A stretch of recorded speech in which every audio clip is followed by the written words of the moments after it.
Coach. Back again at Clay Maxey. This is a good-looking vehicle. 2018 Denali Yukon.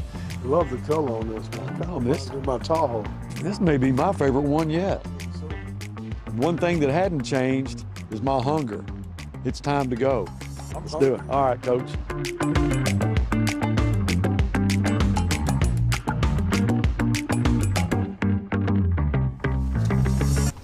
Already like it. Denali. It's nice. Look at this. Telescopic wheel, up and down. Like the old days where you got to find the switch and then move it up and down yourself. Yeah. This is all power. Really nice. It's nice, comfortable. Congratulations on you. a homecoming win against a very good defensive team. Tough. Hey, I saw you make an effort to talk to Fred Giles after the game, the defensive end for Jonesboro. Did you get to have a conversation with him? I did. I gave him a guy that I know that coaches defensive line at Georgia Tech. And I'm like this, Buzz. I don't care opponent or not. When I see a kid that I think can play at a certain school, and I know somebody that may be looking for that style of player, I try to help them kids, whether they're Northside kids or not. It's 2 in a row now. Yep. Conway coming up. They are well coached. Tons of athletes. Be a tough team to beat, especially there. They beat us 23-21 at home last year. Still not over the sting of that one for just a few reasons. Yeah. But we've gone to Conway before and beat them. Yep, we did. And hopefully that can happen this week. They're a tough ball club. Coach Femper and that staff does a great job. So, I mean, when you beat a team like Conway, you have to beat them. Yeah. You're not going to outsize them. You're not going to out-athlete them. You're not going to out-coach them. You're going to have to come out there and you're going to have to beat them. And that's the mindset that we've given our kids. You know, it won't be a game that they give to you. No. If you're going to beat them, you have to beat them. And we'll have to play extremely well to beat them. Coach, I know we're just going to Golden Corral, but man, I could go days in this. This is smooth. 2018 Denali Yukon. I think it's only a 2-owner car. Yeah. I like the color too. White exterior, that's right. tan. That's right. Interior two-tone, dark brown dash. I love it. Boy, it is smooth. I think this is my favorite vehicle that Clay Maxey has provided for us, and this is our 6th game. Yeah. So we've seen a lot of nice vehicles. All of them are nice, but I think this is my favorite. They're not going to have this long. I can't. Nah, it's going to go quick, and they sell them fast. Oh, no doubt. Come see Jackie. You know, she'll take care of you. Pat will take care of you. All them guys, man. They have great vehicles. This won't last long. This is completely different than the hot rod we had last week. Oh, yeah. That Dodge Charger. Oh, yeah. Woo. 5.7 liter Hemi. Yeah, that thing could get up and go. It would. Do you get to use do you use the gym much at school? Or are you too busy? Most time we up there is always, in football, you can always be doing something. There's always something to do in football. Who's this guy up here? Some guy looking for money. Looks like a Northside top. That looks like a Northside guy. What? What's that sign say? Coach for hire? Is that Fallour? That's Mike Fallour. Look at that. What's he doing? Man, what are you doing? Man, I hear you're looking for Coach. Man, what are you doing? If I get in, let's talk about it. Come on, get in. Let's go. You kidding me? Is that? Man, we being punked. I don't know, man. That's Fallour, what are you doing? Well, I'm kind of looking for a job. Are you serious? Heard you were short a coach, so I thought maybe I'd try to get a. Well, I tell you what, if you're serious, David Little, man, I can't get him off a golf course. You want to go smoke? Well, does he like that golf? He does, man. Coach, it's either golf or fishing. Well, there hadn't been any fishing. I can just tell you that. Man, I tell you what, we can get you part-time for real. We'll find out the days that he liked to golf, and you come up on those days. So what have you been doing? I heard you were farming. Well, farming doesn't pay the bills. It doesn't? Doesn't pay Plus, the it bills. hadn't been enough rain either, has it? No, we've suffered a little bit on that. Well, Yeah. Fleur trying to get away from them bobcats and mountain lions. bears. Every time I go by his house, I see one. I had Yeah. 6 deer go across this morning. Probably running from that doggone lion. Well, I'm glad I picked that spot. You Well, know, me you too. guys come by So you looking for a coaching job? looking for a coaching job. How many years were you in it? 30? 39. 39. Man. It's funny how we met, Buzz. So y'all were coaching against each other. Yeah. My head coach, John Starr, when we were at TW Josie, him and Fleur, they were good friends. And Burke County was in our conference, so we played against each other. Mm-hmm. And so when we were looking to move to get closer to Stillwater, Starr told me, he said, man, I think Fleur moving somewhere up near Oklahoma. So I called Fleur and said, man, are you going somewhere near Oklahoma? He said, I'm going to Fort Smith. That's why my hometown, Fort Smith, Arkansas. And he said, man, I'm only 2 miles from the Oklahoma state line, and I'm about 2.5 hours from Oklahoma State. He said, I'm glad you called because I need a defense coordinator. That's fate right there. That's how we end up here, man. So both of you guys are responsible for some big time players going on to play at the next level.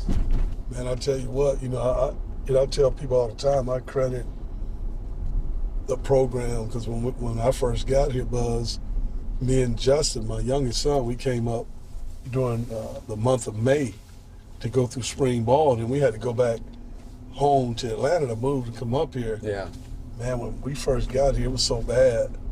We were going to Georgia, and I told Justin, I said, it's bad. It's good for everybody else, but it's bad. It's bad for you. And he said, Dad, we're going to turn it around. And man, within a year, we were the number 2 team playing Fayetteville, who's the number 1 team in the state, and we beat them, and we became the number 1 team. That's amazing. And for Lord, that wasn't even a full year with him. So, Coach, what are you doing with your days? Running from Mount Lion. Got a lot of grass to cut. But you're right. Put in a deer food plot. I hadn't had any rain. Maybe this little rain we got the other day will help it. Guys, we are here. All right. It is time to eat. I'm ready. My wife don't let me go out to eat much anymore. It's a little bit different when you're out of town, isn't it? Well, that got a limited income. She makes you stay home to eat. So how much of that offensive line job pay? I'll get his bill at Golden Corral right now. Hey, he's got some players to work with, doesn't he? He does. Got probably the best 5 in the state right now. Shoot, yeah, man. No doubt That's a about that. great group. You and Little, y'all need to work out something for real. You find out what days he want to go and play. Yeah, that's how we're going to work it out. Yep. That's good to me. Let's eat. Man, I'm hungry. I still can't believe Fleur stayed up there with that sign.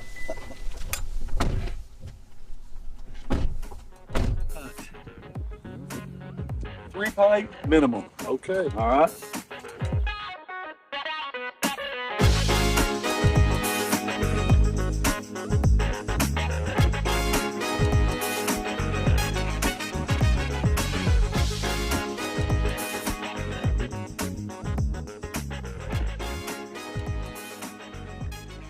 Welcome to Grizzly Football with Felix Curry. We're here at Golden Corral, 1801 South Waldron.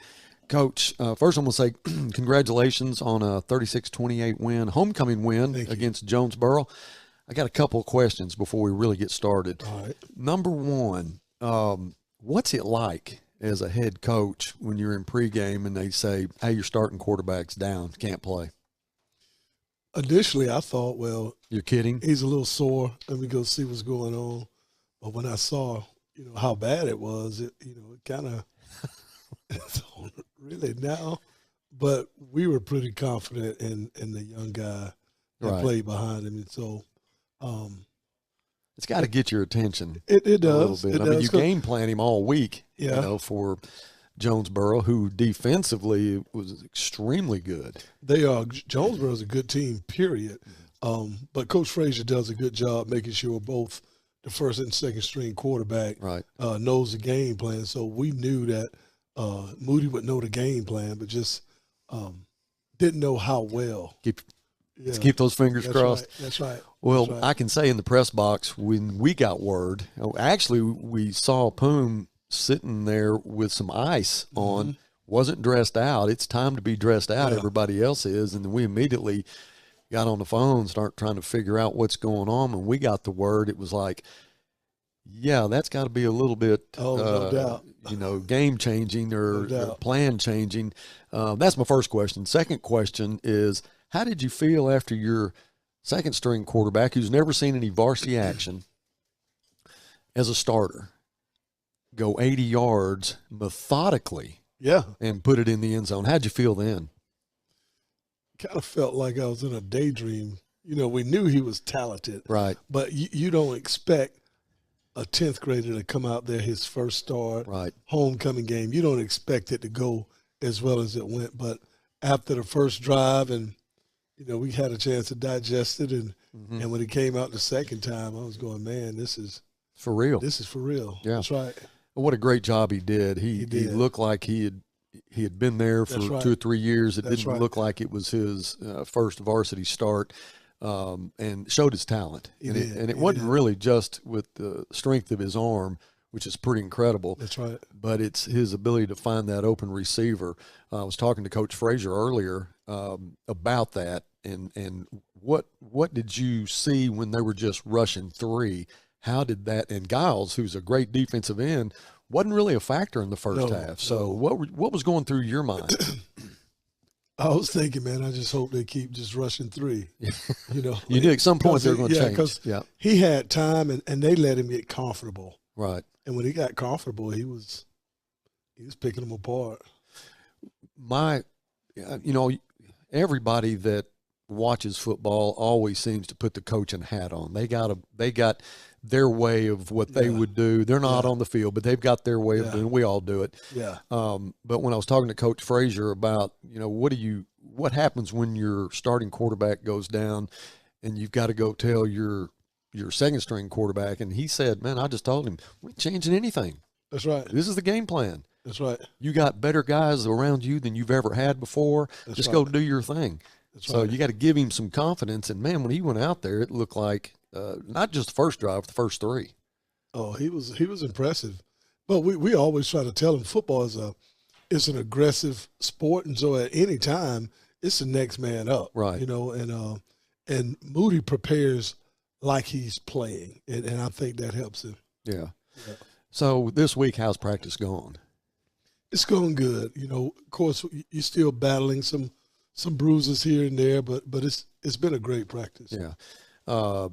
Bumps and bruises, are we healing?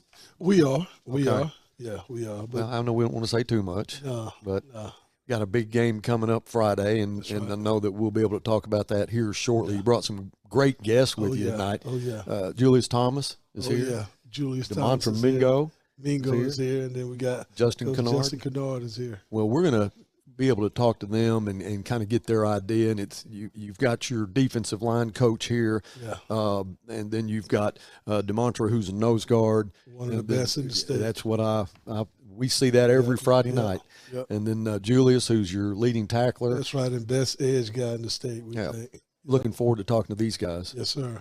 Coach, thanks. We're going to take a break, and when we come back, we'll have Coach Justin Kennard right after this from Blaylock Heat and Air. This is Northside head football coach, Coach Felix Curry. I call 782-8940. That's 782-8940. This is Northside head basketball coach, Eric Burnett. I call 782-8940. That's 782-8940. Football in fall, what a great time of the year. It's also a great time to take advantage of York factory rebates on high-efficiency HVAC products. Give us a call at 782-8940. That's 782-8940. All right, welcome back to the Grizzly Football Show with Felix Curry. I got defensive line coach Justin Kennard. And Coach, first of all, I guess where we need to start is let's go through your history, all right, where you started. Let's go back when you played junior high ball. Bring me up to date. Bring you up to date? Yeah. All right, well, I played at Kimmons. Then I played over at Northside. I had a decent career. Wasn't a whole lot. But, get under Coach Solly. He was telling me, maybe coaching might be my passion because I love the game. Like I really do love the game. Then once I finished up at Arkansas Tech, came back as a volunteer for a while, and then, finally got put into place. So you started with coaching ninth grade. Yes, sir. Is that correct? Yes, sir. And then went from there to now you are the defensive line coach. And Coach Curry, once he became the head coach, he's been your, I'm sure, mentor as far as defensive mind and him, Coach Solly, and I'm sure you get a lot of help through the week to get to Friday night. Oh, yes, a lot of help. No, I think Coach Curry, Solly, and Falora, every chance I get. Yeah. It was life-changing for me, It's like Solly said, coming from where we come from, it's like win the lottery or almost going pro. He has said that, and what a joy it is to come to work every day and to get paid for something that you love doing. Oh, yeah. And I know just from when I was in, kind of behind the scenes when you were getting hired and how excited they were to get you to start in the ninth grade and now to get you to the defensive line. So you had a career at Northside. Yes, sir. Tell me a little bit about that. When did you play? When I first started out, it was 2010, a long time ago. A long time ago? Yeah, a long time ago. It's grades. You know what it was like back in 1975? 75? Oh, no. Yeah, brother. No, not that far back. All right, that's when I played. All right. You all right? Your knee's good? I'm a little sore right now, but, we guys like me, when we come to Golden Corral, we come at 4 o'clock to eat. That's what happens when you get old. You get that discount, don't you? I do try to get a discount. Man. 2010, huh? Oh, yes, sir. Now, when I first came over, Coach Beatty was my offensive line coach. Started at guard. Right. Guard, then moved to center. That wasn't the best at center. Snap going to left, right, and over the heads. I'd have got chewed out. But now we needed help at the defensive line, and Solly said, come on over. He was D-line coach at the time and said, come on over, and been rolling ever since. I liked it. Loved it. And, to have guys that are true Northside guys that have so much passion for the game. You were a Northside player, Coach Frazier, Coach Solly, and I know it's got to be a dream come true to come coach at your alma mater. It is. And we've got a couple of your guys, or I know one of them, DeMontra Mingo. Oh, yeah, here Mingo. That's a dog right there. Yeah, we're going to be talking to him here in a little bit. And Coach what does he wear, number 68? 68. Is that a familiar number to you? It is. I tell him he ain't the only one that wore 68. No, there's somebody else wore that. Well, yeah, I wore it. You wore it? He making it look better. He does? Oh, yeah. 10 times. They wouldn't talk about retiring that number? Oh, no, I wouldn't let him do it. Wouldn't do it? No. Just go ahead and continue to let other He players has to have his name on it if they're going to retire. All right, maybe after this year. Oh, yeah. He's a senior. Let's hope. So they're having a big year? Oh, yeah, great year. Defensive line? We always knew Mingo was what he was capable of. Yeah. But now, we got him believing in himself a little bit. Well, now he sees it. And I told him at the beginning of the season, you have to believe that you're the best in the state. Yeah. Don't just hear me say it. Don't just think, oh, here he goes talking again. You have to believe it. You're pretty passionate on the sideline, aren't you? Oh, yeah. We get a kick out of watching you I and bet you do. seeing Coach Solly, and things start getting a little bit heated. And you guys get right in the middle of it. You guys are like the equalizers. Oh, yeah. And I ain't going to lie to you. I got a little out of pocket last game. My grandma called my mom and told me to calm down. Come on. Yeah, I got you, Nene. Yeah. But hey, when family gets involved, oh, yeah. Hey, it's a family affair. No question. Oh, yeah. Hey, I got a question for you. Yes, sir. You ever get hoarse after a game? Not too long, yeah, a little bit. Drink some tea afterwards. I'll be all right. But is it every game that you get hoarse? Just about. Just about? Just about. What is it? Do you make it all the way through the game? No. No. By second quarter, that's when it starts. Second quarter. Start pacing back and forth. Yeah. Yeah. Well, you're doing some pace in some games that have been, back and forth. It's been a lot of tense moments, I should say. I know it is for us in the press box. I can't imagine what it's like for you guys being on the field and dealing with what you're dealing with. But to get the last 2 wins, the one against Central, you felt like we were on cruise control the whole time. Oh, yeah.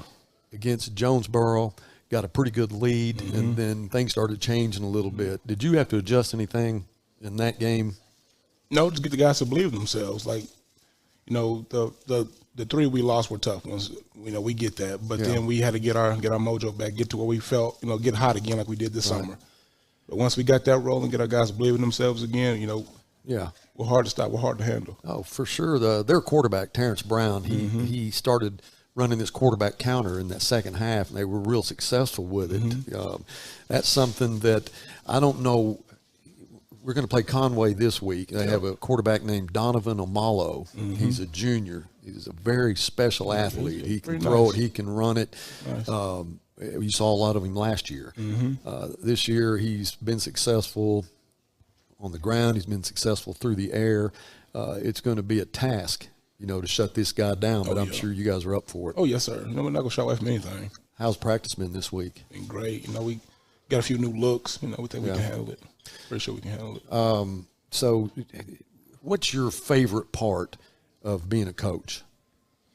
Seeing the guys grow into themselves. Really. I go back to Mingo. Shy kid really didn't talk a whole lot. And then all of a sudden he came into his personality. Like you see it shows a lot. Yeah. Like it really does see him cut up a little bit. It's dope to see. Yeah, you get a lot of satisfaction out of watching these guys become better ball players, better students, just better human beings. Yeah. I know you get attached to them. Oh, yeah.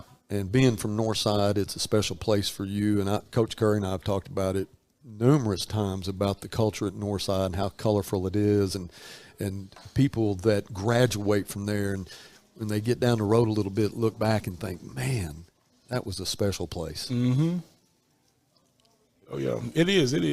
I was telling Coach Arnold, I'm not going to lie to you. I said, I don't think I can play a whole game. I can get you a couple series. I go back and play a couple series. That's all I want. That's all I want. There's a lot of coaches that, and I've asked them before, what's when you hadn't been out of coaching that long, and then all of a sudden you're on the sideline, you still have that urge. Oh, yeah, you get put that the little pads itch on, and you're ready to go out and do it a little bit. But I guess if you played way back in 2010, that's way gone, back. isn't it? You don't really have that anymore, do you? As old as you are. Oh yeah, I'm old, man. All right, man. They call me Unc. They call me Unc, man. They call me Unc.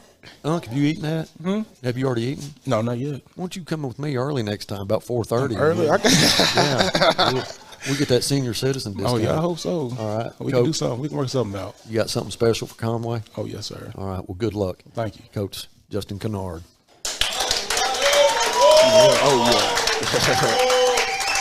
Stay with us. We'll be back right after this from Burton Pools and Spas.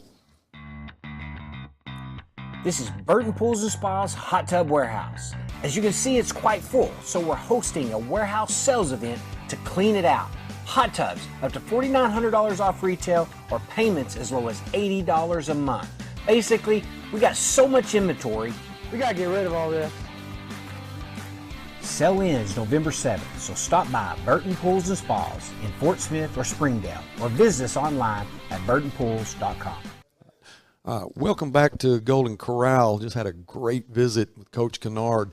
Coach Kennard is your coach. Yeah. And this is DeMont from Mingo. He's a senior, number 68, nose guard. And everybody I talked to say that you are the best in the state at that position. Would you go along with that? Yeah. I put in no good enough amount of work as everyone else, but, Yeah. I got to hand it to, the rest of my team for pushing me this hard. Right. And my coaches. And I have to get up to Adrian because he is the one who's been making me, get better at what position I'm playing at. In practice? Yeah. Adrian's may be, one of the best, if not the best in the state at what he does. Yeah. So I can see where that would help push you. So where'd you go to junior high? I went to Darby. Darby. Did you play ball there?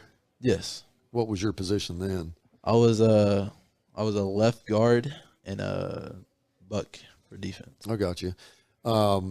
Is this where you're playing right now? It seems to fit you. Is this your favorite position? To be honest, it is because, you get to see, like, which way the ball is heading. You don't have to always, like, try to squeeze through. You can just already know. Got you. Well, you guys play against some pretty serious offenses. Yeah. I mean, you start with Southside, a lot of airtime with them. Then Greenwood, same thing, Fayetteville. And then by the time we got to Bryant, that changed a little bit. They started running the football a little bit more. Yeah. And Jonesboro was about a 50-50 deal. And this week is going to be a lot more pass than run. Conway is, it's got a lot of good athletes, guys that have been there for a long time, with the exception of the quarterback. He's just a junior, but he's has a good arm. He's got good legs. He was good as a sophomore. So I know we're going to have our hands full, but like Coach Kennard said, we're ready for him. We're not going to shy away from anybody. Of course not. So have you had a good week of practice? Yes, sir. Okay. From everybody else that I talked to, not only did they say that you're one of the best in the state at this position, but you come to work. It's like you come clock in, you do your work, and then you clock out. There's not a whole lot of talk about it. You just get your job done. Yeah, because it's a mentality I always kept in my life. Yeah. Well, that's a great mentality to have, and it'll take you a long ways. I'm telling you. Take it from an old guy like Coach Kennard there. He's already been where you're going. Wore the same number that you wore. 68's a pretty special number. He wouldn't let just anybody wear it. So listen to what he tells you. He's gonna help you in that journey to get where it is that you want to go. And we all want to get W's every time we play, but we're in a tough conference. Yeah. Man, every week and especially right now, you got Conway, still have North Little Rock, Cabot. It's not going to get any easier. But guys like you that come to work and pay your dues help us get those W's. And being a senior leader too. Yes, sir. Let me ask you this, Demontra. Do you do anything else other than play football? Well, I also do wrestling. Yeah. I started my wrestling career in 7th grade, and ever since then, I just always loved the sport. Always being physical. Yeah. It's always something I love to do. Wrestling and nose guard kind of goes hand in hand, doesn't it? Yeah. Especially with my weight class, wrestling at 285, there's a lot of big guys have to wrestle. You weigh 285? Nah, I don't weigh 285. How much do you weigh? I weigh 256. I was going to say, you're carrying it well. Is being in nose guard and weighing 256, is that about where you need to be for that? Yeah, I would recommend it because, you always have at least a double team or possibly a triple team on you. So you want to keep a good amount of weight so you won't get pitched back too far. What is your first order of business when the ball is snapped? Making sure I don't get pitched back at least 5 yards or 3. Yeah. So you're just trying to create that push back towards them. Do you quarterback pressure is so important. I know we're going to talk to Julius in a little bit about getting some of that outside rush, but getting a pressure on a quarterback like Donovan Amalo is going to be extremely important Friday night. Yeah. Have you guys got a package for a player like him? We sure do, and it's a little forefront that we got. Mm-hmm. We got Perry on one side, we got me, Drew, and Sebastian. Gotcha. Yeah, that's some pretty good pressure right there. Yeah, for sure. Demontra, do you have plans when you get through playing at Northside? You have plans for college or playing at the next level? Yeah. I was thinking of going to taking a major in what is it? It's engineering. Oh my gosh, really? Yeah. That's I knew some people that took that before. Pretty, yeah. Their IQ's way up there. Engineering. I mean, that's you got to be pretty smart to be in engineering. Obviously, you are. Yeah. And so if you get into engineering, you still want to play some football at the next level. You got anybody that's looking at you right now that you know of? I'm not quite sure, but I always update my highlights, so in case they want to look at my stats and stuff, they can always just come to me. Well, one good thing about being at Northside is you've got so much help with coaching staffs and guys that try to help get you to the next level. And somebody that has the mentality that you do of going to work, punching that clock, and then getting what you've got to get done, punch that clock, go home, get your rest, whatever it is that you do, but you're all business when it's time to be all business. That goes a long way at the next level. They want to be able to have guys that they can coach that'll learn with them, their system, whatever that is, and someone that loves the sport like you do. Yeah. So I would not be surprised that we see you at the next level. But right now, you're a Grizzly, and we need to beat Conway. Yes, sir. Let's do it. All right, DeMontre Mingo, number 68, nose guard. Stay with us, guys. We'll be back with Julius Thomas right after this from Potts Accounting. You're in business to do business, not paperwork. That's where the skills of Potts & Company certified public accountants can help you succeed. Trust the experienced professionals of Potts & Company for tax preparation, bookkeeping, and other business services. Using QuickBooks for your operations? They're QuickBooks experts. The Potts & Company team can help you establish, organize, and optimize your QuickBooks for utmost effectiveness. Visit pottscpa.com to learn more. All right, welcome back to Grizzly Football with Felix Curry. Another good talk with DeMontre Mingo, a big-time nose guard, but I've got a big-time outside linebacker right here. Julius Thomas, number 44. He's a senior. Julius, if we ever are in any doubt during the broadcast who made that tackle, I'll just say Julius Thomas made it. Thank you, sir. I'd be pretty safe saying that, wouldn't I? Yes, sir. You're in on a bunch of them. Yes, sir. You got to love the sport, man. Oh, yeah. I take very much pride in the sport. I've been playing this since 3rd grade. When you play football, man, it's just something you got to go out there and be a headhunter for real. Where'd you play junior high ball? I played Kimmons Junior High. Kimmons? Yes, sir. You always been on the defensive side? I played running back and linebacker, yes, sir. Did you ever get the urge to play running back again? Hey, I'll go out there and do it, but I like defense. If we get a big lead, might go to Coach Frazier and say, Coach, can you just give me a touch, just one touch? I'm going to put it in there if I take it. You never know. Yeah. All right. Yeah, put it in there. He's here. I mean, you heard that. So Yeah, we've got the front end of the conversation started now. Yes, sir. All we have to do now is get that big lead and see number 44 come in and just get that toss sweep and go ahead and take it in. It's going straight in the end zone. You got to get a block. You think somebody give you a block? Block, it don't matter. I'm going to run them over. Coach, we need. All right, we know what we got to do then. All right, Julius, you've got 32 tackles this year, 12 assisted tackles. You don't just make a tackle. You try to make them remember who you are. Yes, sir. Is that your goal when you get somebody in your sights? Really? I just want to go put them on the ground. But it's a grown man sport, so, I got to let them know. That's a grown man sport, that's for sure. Yes, sir. But you do hit hard. Yes, sir. No question. How'd you get number 44? Really, Coach Solly, he wore the number, and he told me I played a lot like he did back when he played. So I was like, I like Coach Solly. He a good guy. Yeah. So I took the number on. He's old too, isn't he? Yeah. Yeah. When you I don't said know when he graduated. That's back in like '99, I think, something a while like that. ago. I didn't know he coached for Coach Doe. Coach Doe. He did coach. Yeah, that's crazy. Yeah. And what's pretty special is Coach Kennard wore 68. Mingo wears 68. Solly wears 44. You're wearing 44. He was a feared linebacker. Yes, sir. Trust me. I mean, this guy, he loved the sport, and I know you know that because you see how passionate he gets now during the football game.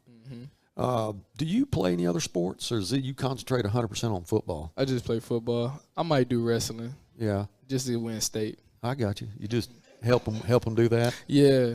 Well, that'd be nice of you. Yeah, I think I'm going to do it. All right, I would. Go in there and win. I know Mingo will be happy about that. Oh, yeah. Hernandez will be happy. Oh, yeah, me and Mingo going to take it. He got his weight class, I got mine. I hear you. Hey, you don't have any relatives named Harvey Thomas, do you? He might be my relative, but I'm really not sure. I don't know. Okay. I played with a Harvey Thomas back in 1975. That's a long time ago.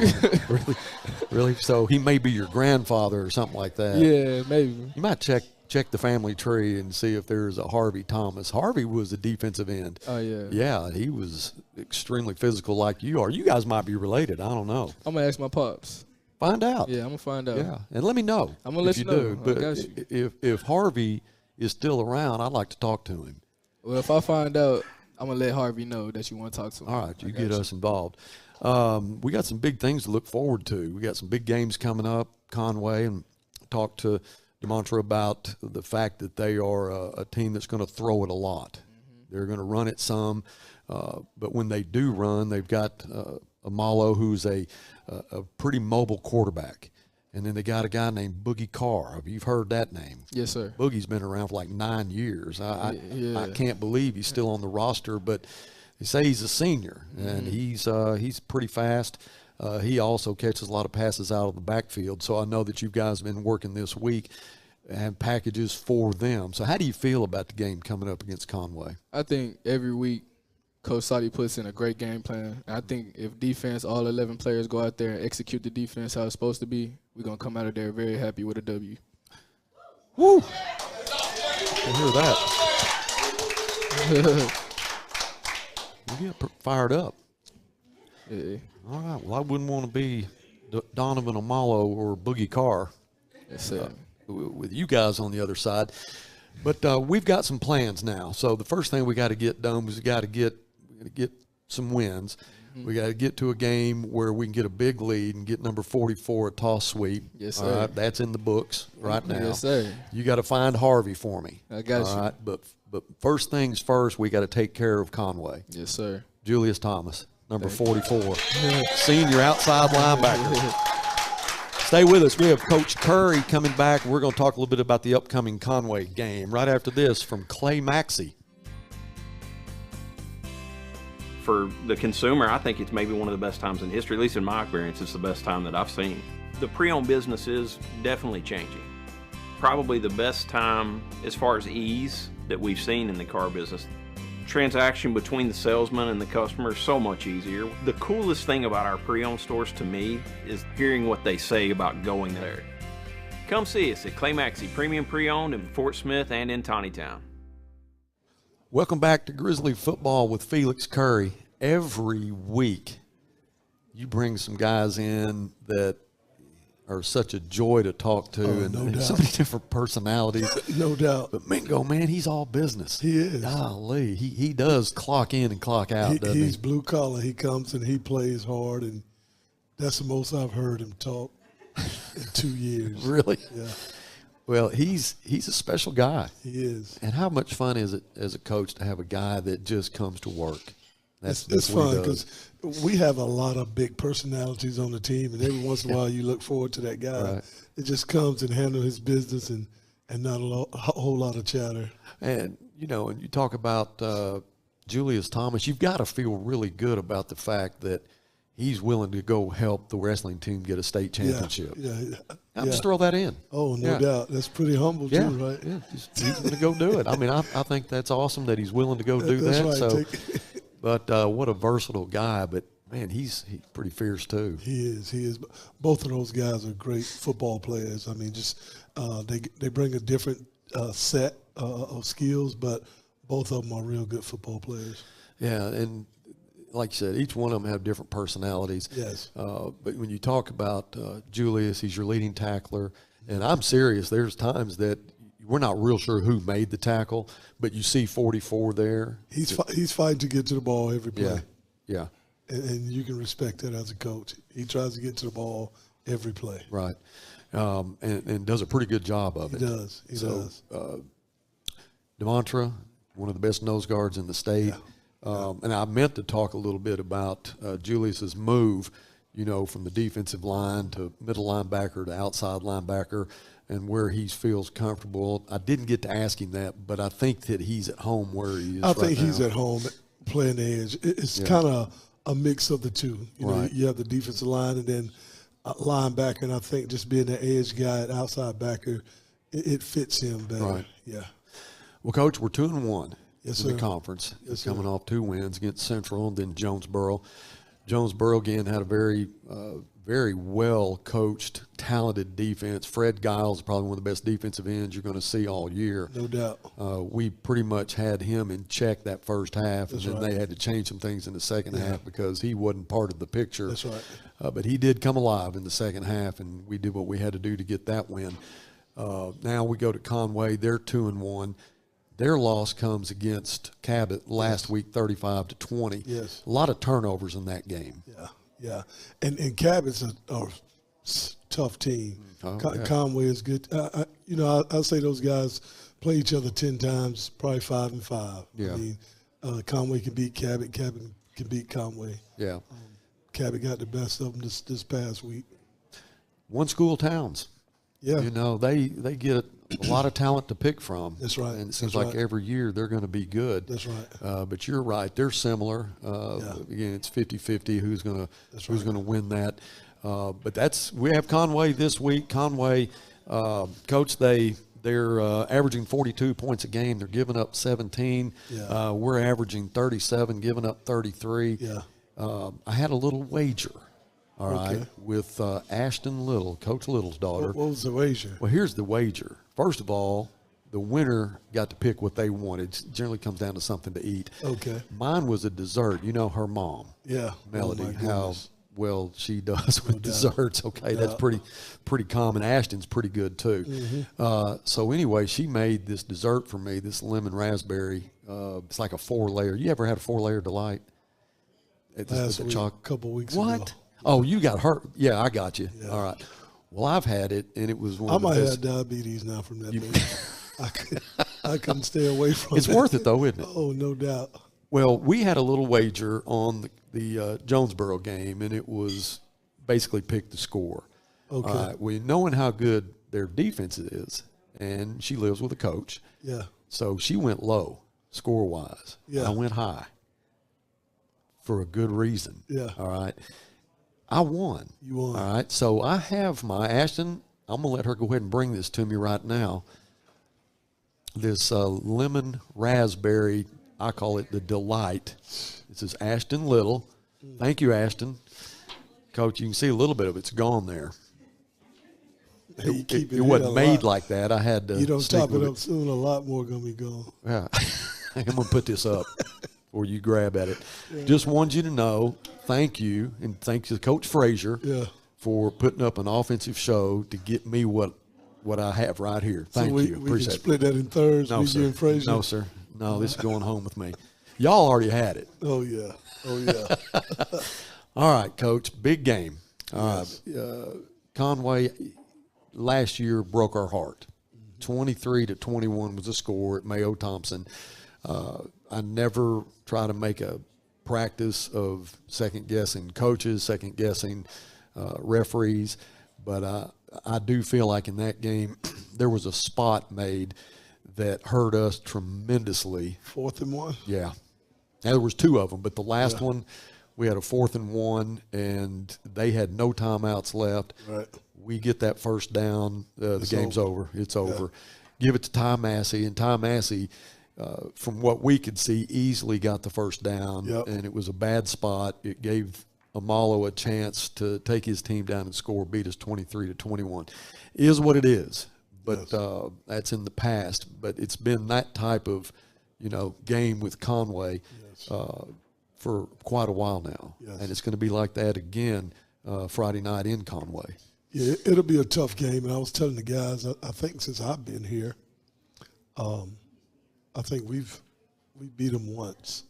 We beat them down there. I think it was Max Frazier, Trey Norwood, Matthew Jackson's senior year. Matthew Jackson actually won that ball game. Exactly. For North. Well, you don't want to give it to one guy, right? But the smallest guy on the field. And I shared that with the team. Yeah. You know, I told them about the play. I remember it. They had a sprint out pass to the right, and they had a tight end that was sitting in there like he was blocking, and it was a screen. And I guess the kid is 6'2", 240, 250, and they dump him the ball, and he is wide open down the field. There's nobody between him to go. 6'2", 240, 250. Matthew Jackson, 5'1", 5'2", 130. And I told the team, I said, where they met at was where they spot the ball. That's it. And that was on the 1. That was on the 1 yard line. 1 yard line. All he had to do was drop his shoulder and get 1 yard. Yeah. And Matthew Jackson at 130. Stood him up. Dropped him right there where they met. And that was one of the best, probably singly the best football play I've been a part of defensively. And that size. That's right. That size difference, it's, you know, as far as you're concerned, that's a touchdown. These two guys are going to collide. It's going to be a touchdown. But like I say, where they met at is where they spotted the ball. And it didn't end there. They had another play to run, and I believe it was Robert Wilkerson that caused a fumble, and we ended up getting it game over. But there were some bad calls in that too, and it started with a fictitious pass interference in the very beginning. And there was like 9 out of 11 calls that night that really, I don't know where they came from. Well, you know, and I tell the guys, I say, you know, we're not going to get a call and don't expect a call. That, but we're not going to leave it in the officials' hands at all in any ball game. If they beat us, they beat us, and we're not going to let the officials dictate whether it's a win or a loss.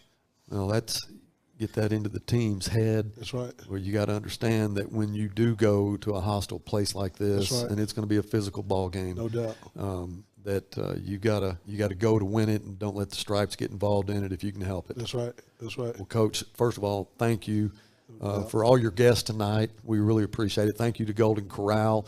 Appreciate them allowing us to be here. I still seriously haven't eaten. I told Justin I eat at about 4:30. That's not true. I am old, but I didn't eat at 4:30. I'm going to start doing that, though, if he wants to come in with me. But anyway, good luck Friday night, and thanks to DeMontra Mingo, Julius Thomas, Coach Kennard, Coach Frazier's always here. I see Max back there. That's right. And Jamani Benton. Got some fans here. Oh, yeah. Oh, yeah. Well, Coach, when we come back, I'll be in the booth with Jeff. All right.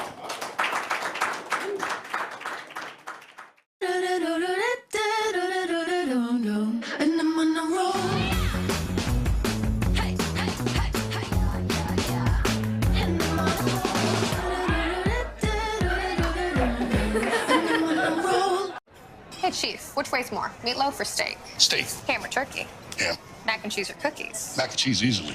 Let's go weigh them and find out. Okay. A pound of carrot cake or a pound of ice cream? Nice try, rookie. I almost had you. Not even close. Northside High School invites you to help pave the way in the Legacy Walk.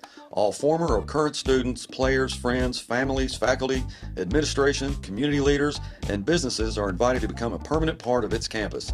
Have your own personalization engraved on a 4x8 brick to be installed in front of the new arena. Honor a loved one, a teacher, a coach, your graduating class, or even advertise an organization or business. Support Northside and become a part of the campus for years to come. Stop by the Grizzly Gear Shop and order yours today.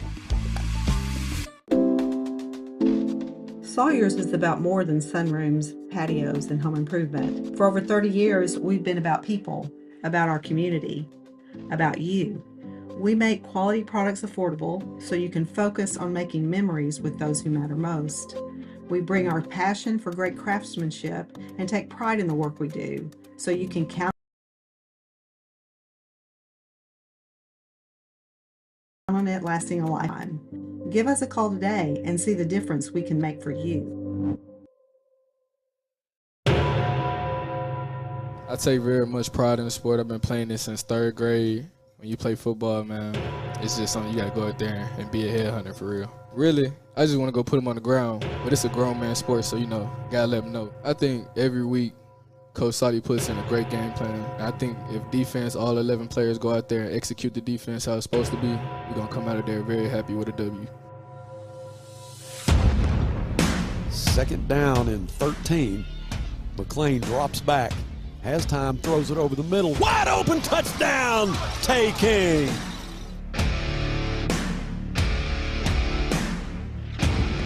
Short side of the field, trips to the left. McLean is going to keep it himself. McLean at the 10, 5, touchdown, McLean Moody.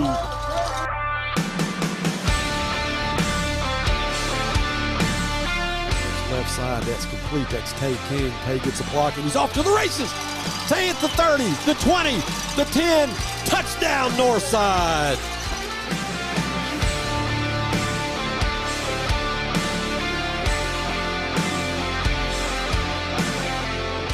Hardwick out of the gun. Tay King in the backfield with him. He'll hand it to Tay. Tay cuts up. Tay at the 20. Tay, here he goes. Can we get him? No, he'll hit the burners. That's Tay it. at the 40, the 30, the 20, the 10, the 5. Touchdown, Tay King.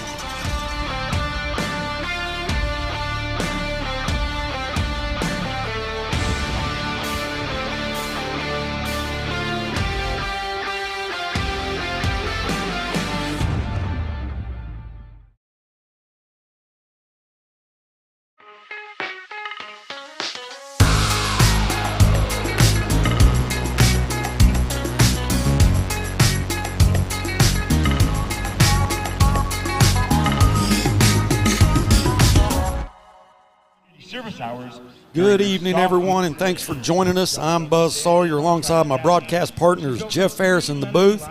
Mike Fleur is on the sideline as we welcome you inside McConnell Stadium in Conway, Arkansas. Tonight it's the 2-1 Bears and the 2-1 Wampus Cats. We're coming off a 36-28 win. It's a homecoming win that Jeff described as a slobber knocker. We're going to talk about that a little more in detail shortly. Conway lost last week to Cabot 35-20, guys. You look at these two teams, it's been a slobber knocker every time we've played them. Last year we lose 23-21 in a heartbreaker. Like to forget about that. That was then, this is now. Jeff, what's on your mind? What's on my mind is forget about last year. What's on my mind tonight for the Grizzlies is no unsportsmanlike conduct penalties, no turnovers, and now we have Junior May. That's the two main things right there. I've got down is zero unsportsmanlike conduct penalties and no turnovers, and keep the game close early. Don't get behind early. Don't get behind 3 scores, especially 3 touchdowns early to these guys. They are big. They're strong, they're fast, but the Grizzlies, too, are big and strong and fast. And what's good news tonight for the Grizzlies is Poom Savoy is healthy. He was throwing the ball pretty well during warm-ups, I thought. Also, McLean Moody, he is healthy. He can go if he needs to go. The offensive line is healthy. That's good news. And so I think Conway's healthy. Northside's healthy. Looking forward to another slobber knocker again tonight between these two teams. It's always a good game between these two teams. And, remember a game down here about, 4 years ago? It wasn't too good. Grizzlies got the W. Last year didn't get the W, which was sad, but it's all right. Looking forward to another good game here tonight. And it's a beautiful night here in Conway. No clouds in the sky at all. Sun's gone down. We were looking directly into the sun, but it has gone down behind the stands. Wind may be a little bit of a factor. It's blowing pretty good out of the west earlier. It is now coming a little bit out of the southwest, but it's not near as heavy a wind as it was. But a guy that's no stranger to this setting is on the sideline, and we've got him, Mike Fleur. Coach, what do you think? Well, Buzz, the wind has calmed down a little bit, but it's still blowing pretty good. Conway's one of those fast-paced, is probably as fast-paced team as we'll play all year, so we have to adjust to that early. We need to come out defensively. They're a big screen team. They're a finesse team, but they've got a guy that seems like it's been here forever, and it's running back Boogie Carr. We got to take care of the run game and force them to get into their throwing game. We can't let Boogie get going, and you know him. You've also seen him on the basketball court. Good player, but we've got to do a good job defensively of limiting the big play, and getting lined up, ready to play, because they are fast tempo, fast paced. Coach, they remind me a lot of our team. If you look at them on paper, and we're going to talk about some of the similarities, but let's go back to the last time we beat them here. I think it was in 2016, if I'm not mistaken. It was a game that we really were playing a lot of people. It wasn't just the Wampus Cats. We were at a disadvantage when we got here, but it was all Grizzlies in the first 3 quarters, and boy, then it started going against us bad, and we had to come down to the wire to win that one. Yeah, it was. I'll never forget. That one reason or another, the game was closer than it should have been. And Matthew Jackson, yes, sir, came from across the field on a tight end screen. The boy was going in to score. It wouldn't have won the game for him, but it would have potentially put it into overtime. And he tackled him on the half yard line. Yeah. And the next play, I can't remember if it was Tanacross or I think it was Wilkerson. It may have been Robert Wilkerson that timed the snap just right. They fumbled the snap. We got it, kneeled on the ball, and the game was over. Unbelievable game. And then, y'all talk about last year, 23-21. We were ahead 21-17. Had the ball, just needed to make a first down. Got a controversial spot, and we didn't get it, and they went down to score to win the game right as time ran out. So going to be a great game. These are two, like you said, a lot very similar as far as athletes. They're probably a little bigger than us on the lines of scrimmage, but it should be an exciting football game. I think it will too, Coach. And if you're superstitious at all, I don't know if you are, if Jeff is, but Ashton Little, whose birthday is today, said that the last time that her birthday was on Friday was when we beat Conway in Conway. It's the game you're talking about. So it is her birthday today, and we want to say happy birthday to her. And hopefully we get the same results as we did then. Well, let's hope history repeats itself. Well, I sure hope so. Hey, guys, let's talk a little bit about the stats. I'm going to show you some of the similarities here. First guy you got to talk about when you bring up Conway is Donovan Amalo. He's a junior, left-handed, left-arm quarterback. He's got a great arm, and he's got good legs too. He's thrown the ball 185 times. He's completed it 128 times for 17 touchdowns. He's 69%. Poon Savoy has thrown it 83 times, completed 55 for 883 yards and 10 touchdowns. He's 66%. Now their receivers, Rome Fields is their main guy. He's caught 46 for 451 yards, 5 touchdowns. He averages 9.8 yards a catch. Chris O'Neal has caught it 24 times for 551 yards and 6 touchdowns. He's a big play guy. He averages 22.9 a catch. Mari Smith is our big play guy. He's caught 28 for 526 yards, 9 touchdowns, and he averages 18.7. Cam Massey has caught 16 for 338 yards, 3 touchdowns, and he averages 21. Ez Phillips, 19 for 263. He's got a touchdown and averages 13.8. Tay King has caught 17 for 236 yards, 2 touchdowns, and he averages 13.8. These guys are real similar.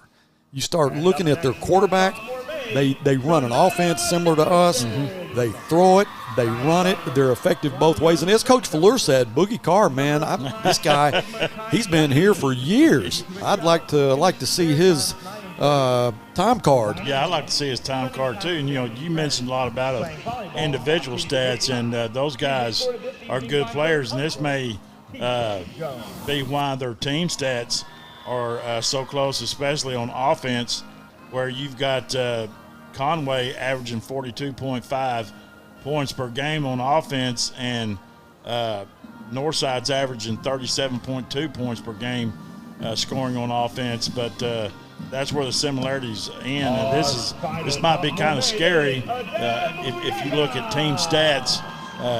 Conway's defense is only giving up a little over 17 points a game on defense, while Northside's defense is giving up 33 points a game. But 56 of that was against Greenwood. But you're looking at 3 of their first 4 games were against Greenwood, Fayetteville, and Bryant. So you talking about, and that was a 3-game losing streak. that they came off of. Right now they're on a 2-game winning streak where they have outscored their opponents 97-35. So that's helped Northside scoring average a little bit right there. But they're on a 2-game winning streak right now. Hopefully they can continue that tonight. And when you play 3 teams like that in a row, I don't know if anybody in the States played a schedule like that. No. Those are 3 really good programs right there. Yeah, you get in the Central, it's like the SEC West. We talk about that every Friday night, how tough it is. Yeah. The one thing that we don't have in common is a common opponent right now. We're 2-1, just like Conway is. Their loss came last week, and I mean it was a pretty convincing loss, 35-20 against Cabot. Cabot was juiced up, man. I mean they came out to play football and just took it to them, and it was I don't think it was really ever in doubt. And they did everything they wanted to, as far as passing, as far as rushing, but all that comes down to the offensive line, and they controlled the line of scrimmage all night long. Well, and a big factor in that game, I talked to Coach Fimple earlier. 5 turnovers, as Jeff stated earlier. Those will kill you, and you turn the ball over 5 times against anybody, you're going to struggle to win, especially if you do it against a good football team like Cabot. Yeah, Coach, you and I talked about that too. And those 5 turnovers, you play against a good team like them, they can force some of those turnovers. Yeah, well, Cabot knocked a few of those balls loose, and then they threw an interception or 2. And Cabot's a physical football team. You better do everything right when you play them. And this game's going to be the same tonight. Whichever team can limit the big plays, and as Jeff said earlier, limit the turnovers, that's who's going to win this game. Keith Fimple is the head coach. He's in his 5th year for the Wampus Cats. Felix Curry is in his 1st season as head coach, but as you probably saw and as you have known for years, Coach Fuller hired him, was it 9 years ago, 10 years ago? Well, it's 10 years ago now. As a defensive coordinator, and he is an extremely good defensive mind. Ryan Solly has bought into that program. Curry has been his mentor for years, and Ryan, who's now the defensive coordinator, would love to come in here and get some stops early, try to give Northside a little bit of momentum. But this is a tough place to play. It is every time we come. As we mentioned, I think it was 2016 the last time we beat them here. That's right. We had a shot 2 years later with Deuce and that group that went to the semifinals, and it was close until the end of the 4th quarter, and they scored late. They ended up winning by 2 scores, I believe. But it's they're good. Conway's good every year. I mean, and you've got to be on top of your game, and you can't make mistakes. Coach, it's homecoming here for the Wampus Cats, but it's a tough night for them. They have had an event that took place last Friday night where they lost a secretary here at the school, Corey Bartholomew, in a horrible, horrible event. She lost her life along with a couple others, but she has 2 daughters that play soccer here. And, again, this just happened last Friday night. I think it was during the Cabot, took place during the time that they were playing against Cabot. But Jeff Matthews, who is with Conway Corp, was telling us all about it earlier tonight. And his stepson dates one of her daughters, and he said, man, this is so close to home. And we just want to say our prayers go out to Corey's family, and whatever it takes to heal, our prayers are with you as we step back now for our national anthem.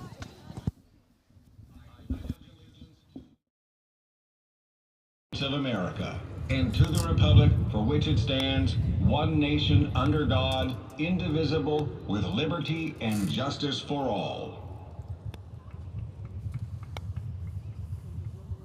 As we remain standing for a moment of silence, we ask that our Conway community please keep the Bartholomew family in your thoughts.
please remain standing for the retirement of the colors.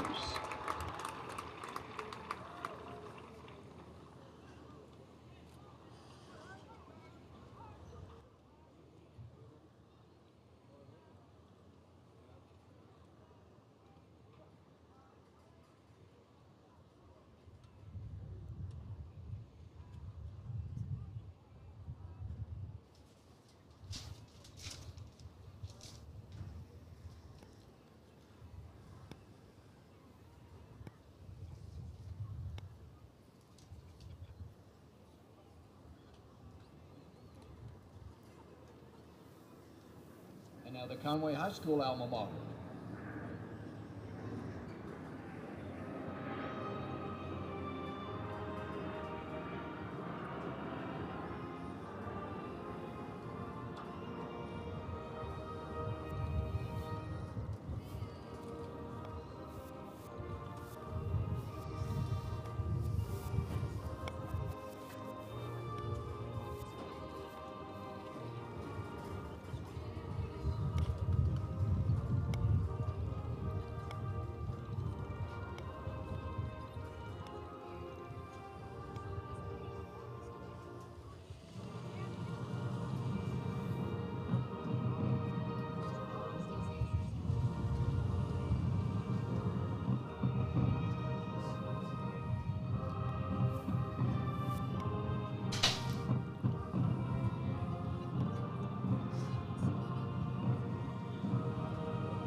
All right, our guys are on the field. Our captains are on the field. That's Jamani, Eric, Mason, and Adrian. You have red pants on, white jerseys, black numbers outlined in red. Have their names on the back, home and away. And I know it's special to the kids. We went to a lot of trouble. I know the coaching staff went to a lot of trouble to get that put together for them. And the kids appreciate that. Good-looking uniforms. Last week was my favorite, the black jerseys and the red pants. I know Coach Fuller likes the traditional Grizzly look. Jeff, I think you liked them. Yeah, I do. I like those. If I'd known they was going to wear those, I'd have wore my black shirt. Well, I'll try to get some advance notice. Yeah, I appreciate that. And I know you bought that black shirt for me, as a matter of fact. Yeah, you did. Right. If you don't mind, I'd like to tell Piper. Yes, by all means. Yeah, she's 12 years old today. Her birthday's today, so I'd like to tell my granddaughter Piper Harvin, if she's listening, hope she is. Happy birthday to Piper. I love you, and I hope you're having a great day. And go Bears. Yeah, go Bears. All right. Okay, Northside, you're the visitors. The flag is tails. Call it good and loud so everybody can hear it. Who's going to call it? Okay, I'm going to let it hit. Call it where everybody can hear it, okay? Tails. And he called tails, correct? It is heads. You want the ball? Which end do you want to defend, Northside? You want to kick from the clock? Okay, Conway, you'll swing your backs towards your goal. All right, there you have it. Love that at camera angle. And they're at the coin toss. Wampus Cats win the coin toss, and they're going to take the football. So the Bears are going to kick it from the north, which would be your right on the TV screen. Very important to get a stop here. Just right off the bat. We've got some coaches in the booth next to us. You may get to hear a little bit of strategy. Here you go, Buzz. Let's go down to Mike Fleur with Coach Curry. Mike. Down here with Coach Curry. Coach, 2 big wins, 2-1 in the conference. Healthy quarterbacks back. Yes, sir. Big game tonight. No doubt, no doubt. We need this one. I know we're going to get after it. Good luck. Thanks, Coach. You're welcome. The Wampus Cats, which will come out in all blue helmets and white numbers. They'll make their way onto the field. Every game we play, with the exception of being at Mayo Thompson, is always a struggle just to get on the air. This one was no different. But we want to say thank you to Conway Corp, which is not the school. It's not Conway School. It's Conway Corp. They do the broadcast for Conway, and they were able to help us to get a hot spot. We have no internet in this press box, which is the visitors' press box, we have had in the past, but they cut it off.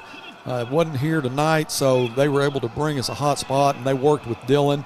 I want to say thank you to them. That's Jeff Matthews, Javon, who came in and helped us put this together, and also want to wish the best of luck to Levi Gilbert and Tim Roach, who are the broadcast team for Bryant. I'm sorry, Wampus Cats.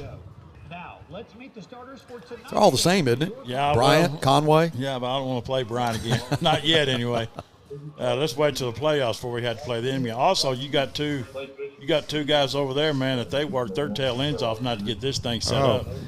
Guarantee it took a lot of work, but hopefully we're up and going now. Dylan and Brandon, boy, they got after it. They do a good job.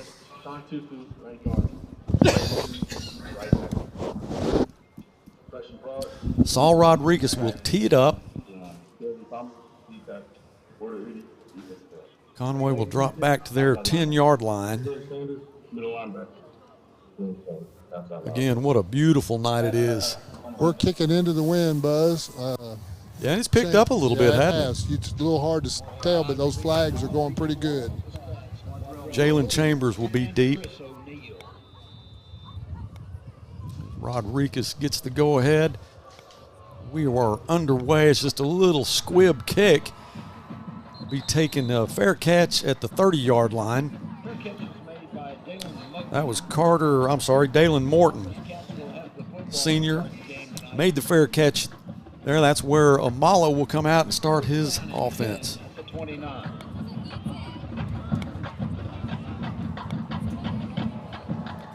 Amalo will set him up with twins to the left side, twins to the right. That's Boogie Carr.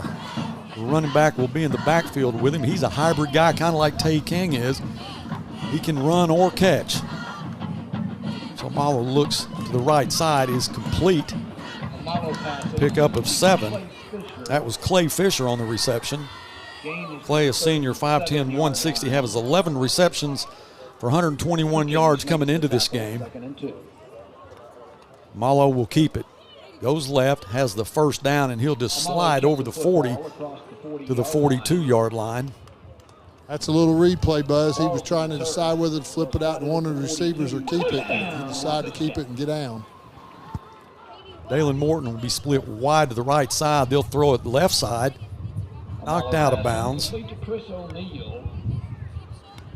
was made by Kavion Perkins. Bring up a 2nd down and 7. That's already Perkins' second tackle on this drive. Now, we didn't talk about Perkins in pregame, but what a game he had last week. The give is to Boogie Carr up the middle. He'll be a yard short of the first down. That man right there, we're just talking with the athletic director down there at Conway. He needs to graduate. He sure does. All right, 3rd and 1. Flag thrown. Looks like that will probably go against Conway. So it should be a 3rd down and 6.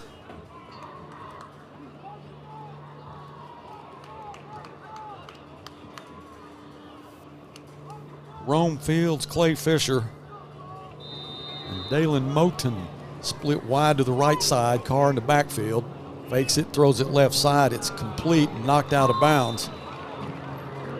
Donovan Amalo passing. Complete. Buzz, you may have talked about it earlier. He gets rid of the ball so quick. It's unbelievable. He does have a quick release. 1st and 10. A lot of movement there. Going to be a penalty. The center didn't snap the ball. Yeah, they'll move him back another 5. The center's looking at him like, hey, I didn't hit you. Clap, so I didn't know to snap it. The other 10 all moved. Oh, they're not marking anything off. No, they aren't. I don't understand that. I don't understand that either. That's still 1st and 10. Wow. Still 1st and 10. Trips to the right side for Amalo. Tries to draw the Bears offside, doesn't work. Looks to the sideline to get his play. Now gets the snap, hands it to Carr. Carr stutters. Makes a few of our Grizzlies miss, but Perkins there with the stop at the 40-yard line of the Grizzlies. Kavion Perkins makes the tackle. 6-yard So gain, Kavion, who plays in the joker position, is everywhere. Yes, he is. Malo Drops back. Now he's going to roll left. He'll just throw this one out of bounds. Felt the heat coming. Passing incomplete. Just had to get rid of it. That was Julius Thomas, who I had the pleasure of interviewing Wednesday night in the coaches show, and he said this is a grown man's game. He likes just putting them on the ground. Boy, when he hits hard. He's a really good player, and he's more of a natural position for him now than what it was earlier. Outside linebacker. Jalen Chambers at running back. He has the football, takes it to the 32. Thomas makes the stop. First down. Up-tempo offense for these Wampus Cats. 1st and 10. Pass is complete. That's Dalen Moten. And you're gonna have to play up on him and challenge him to go over the top. He gets rid of it so fast. 2nd down and 3. Marlowe gives it to the running back. He'll get down inside the 5 to the 4-yard line. Little inside zone play. We didn't close down and take him, and nobody there until he gets to the secondary. Yeah, it was Jalen Chambers. He's 3rd on the depth chart, but he'll stay in the ball game. Marlowe will go under center and push his way into the end zone. So quick score, just a little over 2 minutes. The score is 6-0 as Adrian Mejia will come in to attempt the extra point for Conway. Again, everybody talks about, Greenwood and how fast they go. These guys take it to another level. It is fast-paced.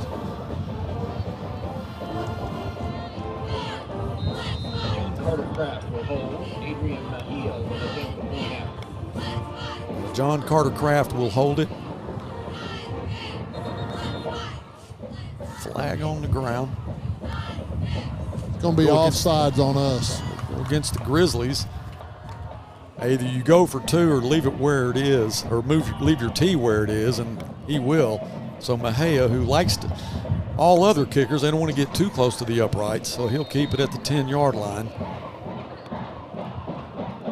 Snap is down, kick is up, and it's good. 7-0. Quick touchdown for the Wampus Cats. We'll take a break, come back with the kickoff after this. The Crawford County Adult Education Center and the Fort Smith Adult Education Center have teamed up to help you reach all of your educational goals. Get started today with our free classes including Arkansas High School Diploma Equivalency, English Language Learning, and Workforce Preparation classes. Train to be a CNA, a personal care assistant, a welder, and more. College courses are also available. New classes are forming now in Van Buren, Fort Smith, and Waldron. Visit us online or call the numbers on your screen. Do it for you. Education lasts a lifetime. Well, 2 minutes and 5 seconds into this one, the Wampus Cats lead at 7-0. And Mejia will tee it up for the Wampus Cats. Mari, Tay, and Cam will be deep for the Bears.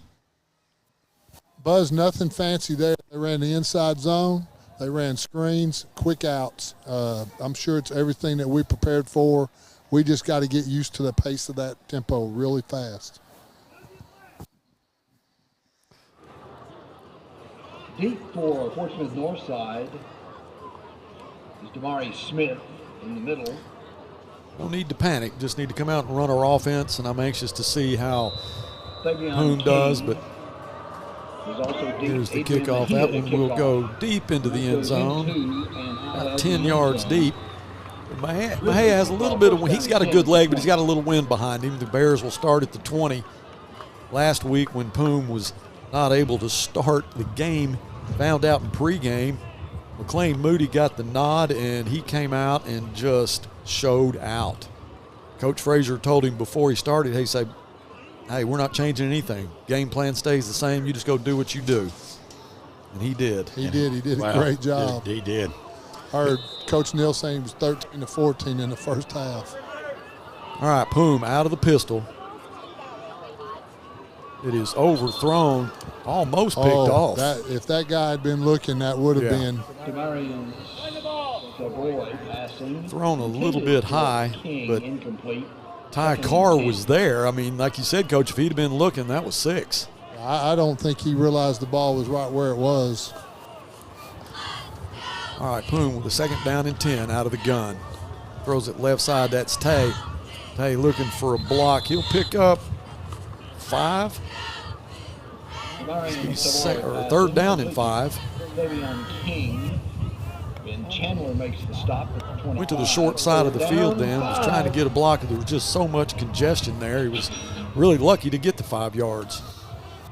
Yeah, that really shocked me that he got that much. All right, here we go.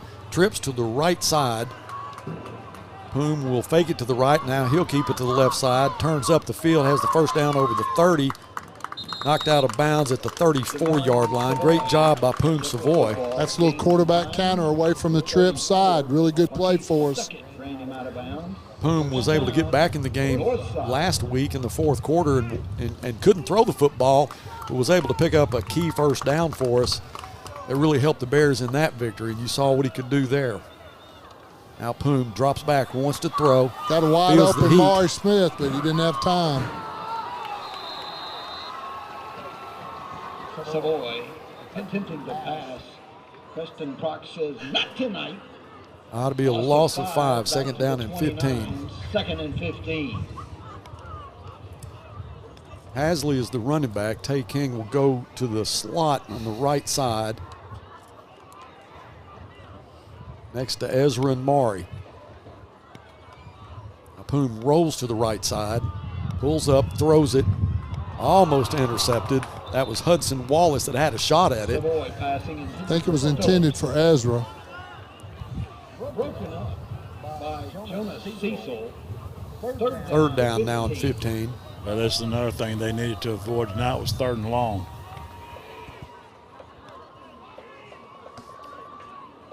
And we're in a 3rd and long. At the 29-yard line.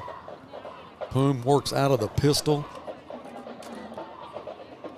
Cam Massey into the boundary.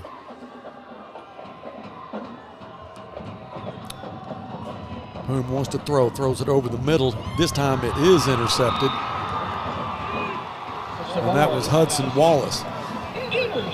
So that possession, there were 3 balls that potentially could have been intercepted, and that one was. Yeah, they had double cover. They had 2 guys, one over the top, one underneath, and the guy underneath cut in front made this interception. You kind of wonder, one, if his arm's totally well, but number 2, he's throwing into a pretty stiff wind. Good field position for the Wampus Cats at the Bear 49-yard line.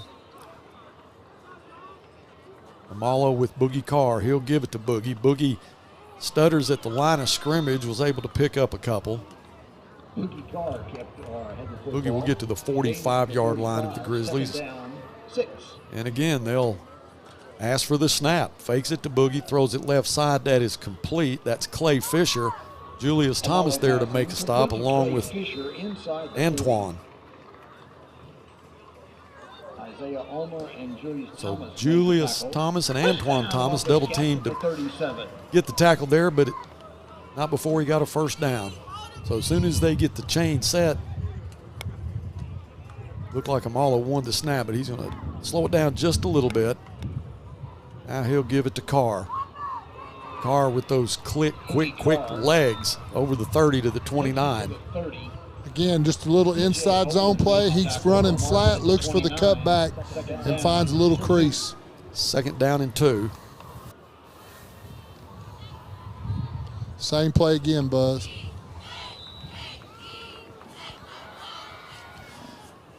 They move it fast. That was Elijah Smith on the carry. And if you watch, a lot of their throwing game will come off of that same running motion.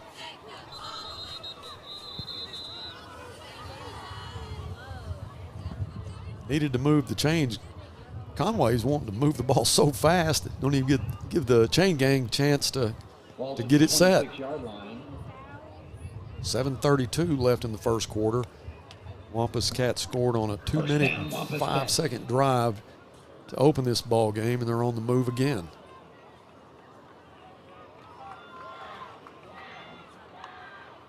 Amalo wants to throw, throws it over the middle, in and out of the hands. That was Rome Fields. Rome is 5'11" senior, has 33 receptions and 379 yards and 4 touchdowns coming into this game. Buzz, we should have been tipped a little bit. We should have had a pick right there. It went right through our hands. I agree. Handoff the left side. That's Elijah Smith again. To the 21, 5-yard gain. Third down and 5. Smith still in the backfield with Donovan Amalo. I'm sorry, that's Boogie Carr now. Twins to the right side, the wide side of the field. Amalo will look to the sideline. They'll change the play. Fisher will come in tight now. Amalo looks to the left side, throws it incomplete. Good job on the far side. That was Kai Perkins. Was that Kai or was that? No, that was Perkins. RJ? That's Perkins. Okay.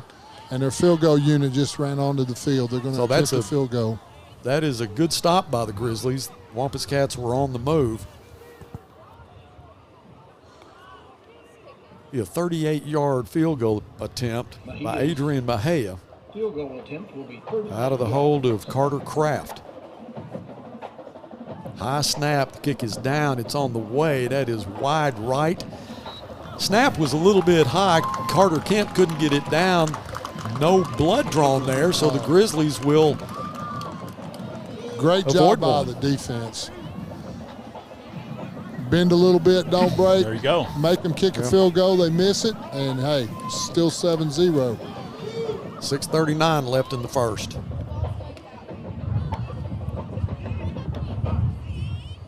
Empty backfield for Poon.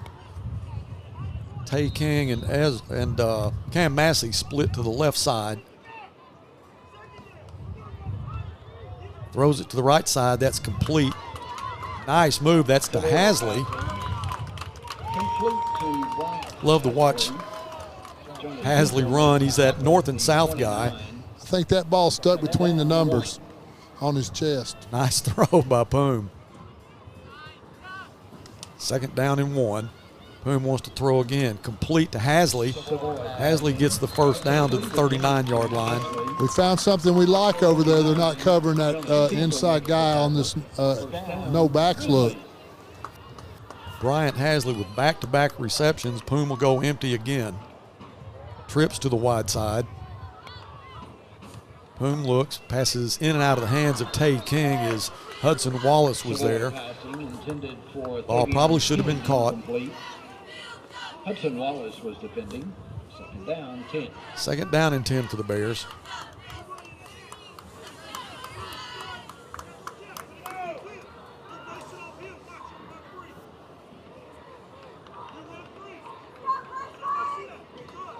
Ball on the right hash. Now Hasley will drop back as a running back. Poom will throw. Throws it left side, looks for Cam Massey. Cam catches it. Net knocked out of his hands. Oh, that was almost a great catch by Cam as he was coming down. 18 just ripped the ball as he was coming to the ground. Almost an unbelievable catch. Yeah, it was Ty Carr.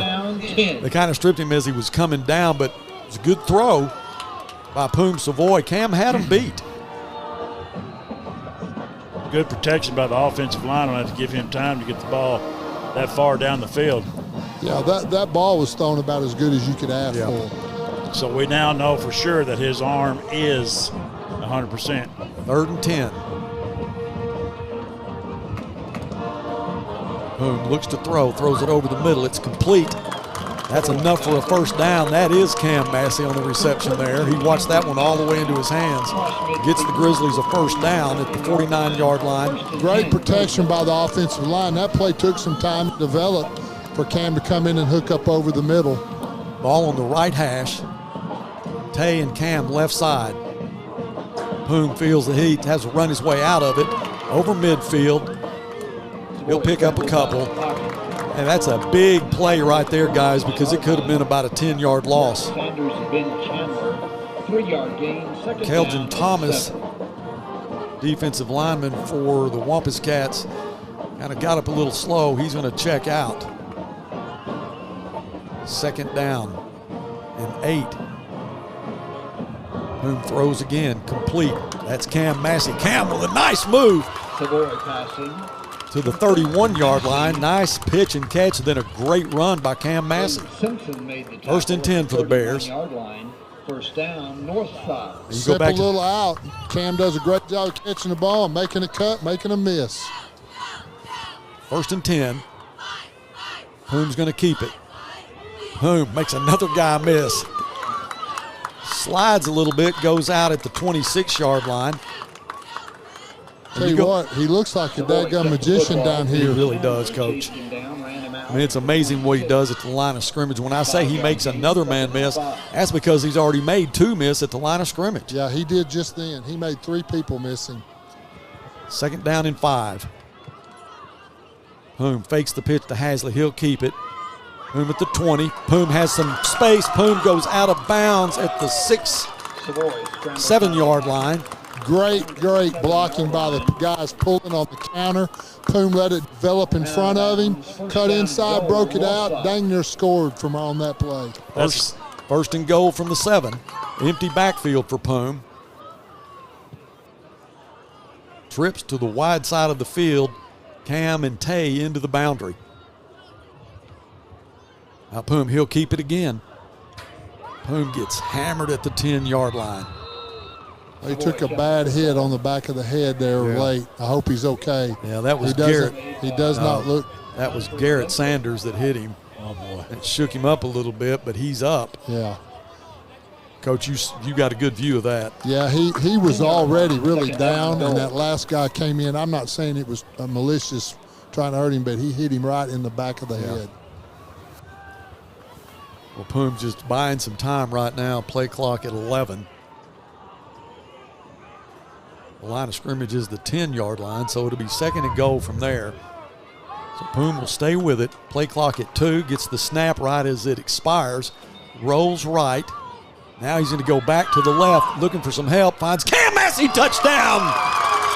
Great patience by Poom Savoy. He rolled to the right, motion for Cam Massey to break his route, goes back to the left, finds him in the end zone for a touchdown.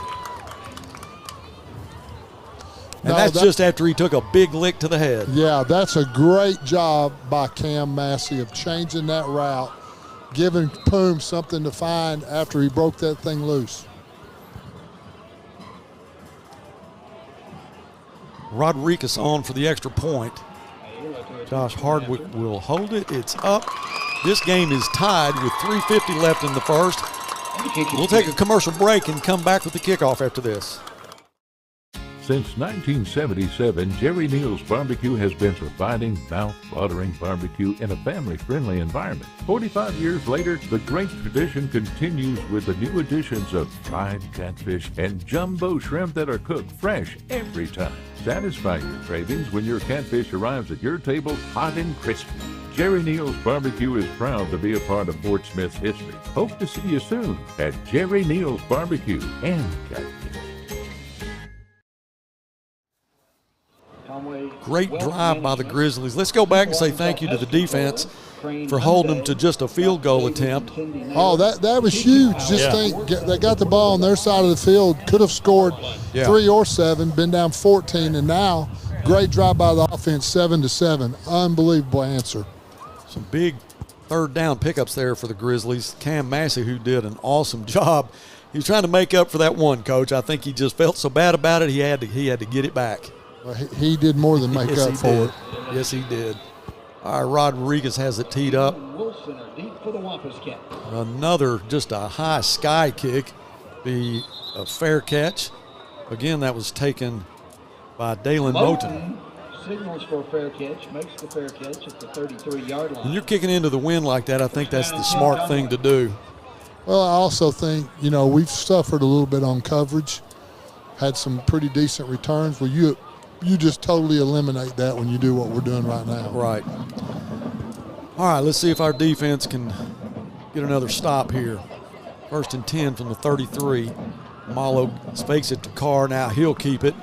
That's Eric Brewer in the backfield. Brewer, who is starting tonight, in for Holden. Also does the long snapping for the Bears.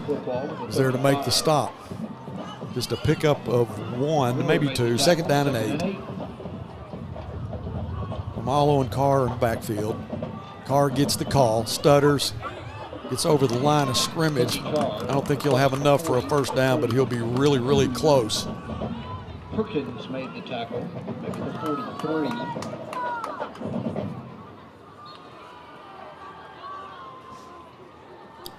Third down and about a football. Rome Fields on the reception. Evades a couple of tackles. Still on his feet, goes out of bounds, but we had him stopped for a loss. I want to tell you something. And, guys, that would have been a punting situation there. Yeah, and I think we had a hold on RJ. He was really trying to get loose and fought to try to make the tackle. He got held bad, Coach. That's a 1st and 10 at the 46 of the Bears. Malo now wants to throw. To roll out of the pocket, goes to the left side. Now he's just going to throw it out of bounds. The only guy in the area was Clay Fisher. You know, Buzz, Thomas had him covered. These guys have a different philosophy. 3rd down and less than 1, and they throw the ball out there on the screen instead of giving it to Boogie. 2nd down and 10. Carr just bulls his way to the 40-yard line. Carr keeps the ball to the 40. Julius Thomas. Carr is only 5'9", 175. Now an empty backfield for Amalo. Amalo with time, sets up, throws way over the head as his receiver as Kai Perkins drills the intended receiver. Nothing malicious about that. It was just a good hit. Hope that the young man is okay. That is Rome Fields, one of their leading receivers that took the lick from Kai. He is sitting up. That's going to bring up a 4th down and 4. It looks like they're keeping their offense on the field. Yeah. Boogie Carr will come back in. Jalen Chambers will go out.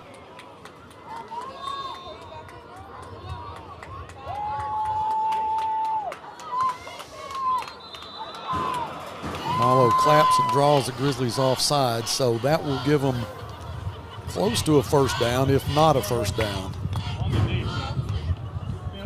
Boy, you hate that. You hate that right there. To just give it to them without making them earn it. All right, 1st and 10 after the offsides penalty. Coach Curry just took a timeout. All right, the ball's at the 35. It is 1st and 10. We'll take a commercial break and come back after this. For the consumer, I think it's maybe one of the best times in history. At least in my experience, it's the best time that I've seen. The pre-owned business is definitely changing. Probably the best time as far as ease that we've seen in the car business. Transaction between the salesman and the customer is so much easier. The coolest thing about our pre-owned stores to me is hearing what they say about going there.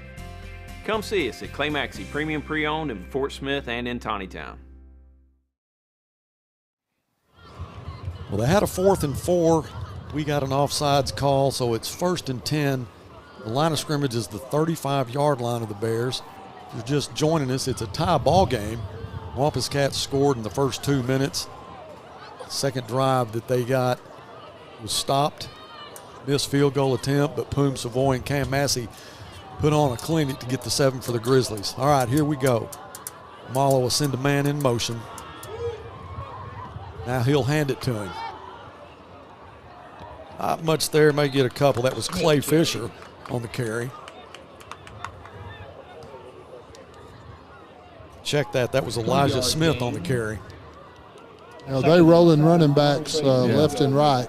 Jalen Chambers, who's actually 3rd on the depth chart in the ball game now, he'll work next to Amalo. But Amalo wants to throw. He'll throw it to him. Great tackle. Yeah, good job by R.J. Lester. A little bit short of a 1st down. That was complete to Chambers. Chambers stays in the game. Donovan out of the pistol. Hands it to Chambers. Chambers is on the way to the end zone, and he'll score.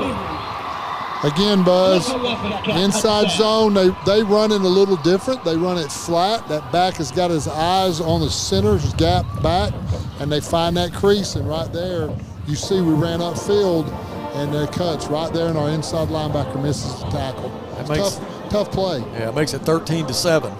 Kent will come on to hold from Bahia. Bahia made his first extra point but missed a field goal. Good snap this time. This kick is up and good. 14-7. Minute 51 left in the first. We'll come back with the kickoff right after this commercial break. Did you spend time at Camp Lejeune between 1953 and 1987? Were you diagnosed with cancer or any of these serious conditions? You may be entitled to significant compensation. Personnel and their families have suffered serious illnesses after being exposed to toxic drinking water while on base. If you lived, worked, or served at Camp Lejeune and were diagnosed with cancer or another serious condition, let us help you weather the storm. Anywhere in the state, dial 888-8888. All right, the Grizzlies just need to do it again. Coach, have you talked to anybody on the sideline about Poom? He took that pretty hard lick. Has anybody said anything? No, I watched him over here. Okay. He looks like he's okay. All right. Looks like he shook it off. I was a little worried that next play that if he didn't need just a minute to gather, but hey, he looked pretty darn good. So he's a warrior, man. I mean, we're going to have to do that on offense. We're going to have to keep the football. We're going to have to score when we have opportunities. We can't put our defense out there quickly. They need a little breather. All right, Maury Cam and Tay deep for Mejia's kick. It's airborne, and this one will be returned. I'll say it was going to be a return. Went a yard deep. Ball just carried. He does have a little bit of wind behind him. Grizzlies will have it at the 20. Yeah, he got that one up there, so the wind may have really got it. Yeah, caught a jet stream there. Anytime you see a ball spinning that fast, you know they didn't get all of it, but there is a lot of wind behind him. And you would know, being the old kicking man back in the day. He was, Coach. You just don't know how good. Hey, I remember I was young and used to watching. I don't know who y'all were watching. All right. Thanks for the compliment, though. 1st and 10 from the 20. Poom. Savoy. Still on his feet, going to run his way out of trouble, goes out of bounds after maybe a yard or two gain. Buzz, he had 3 guys closing in on him from every angle, and he makes that little, whatever you call it, stutter step, and all 3 of them missing. Yeah, he is amazing. 1 yard pickup, 2nd down and 9. Hasley, the running back.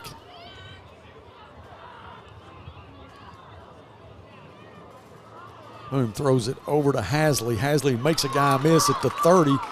Gets a first down to the 34-yard line. Nice check down. Yeah, just a little check down.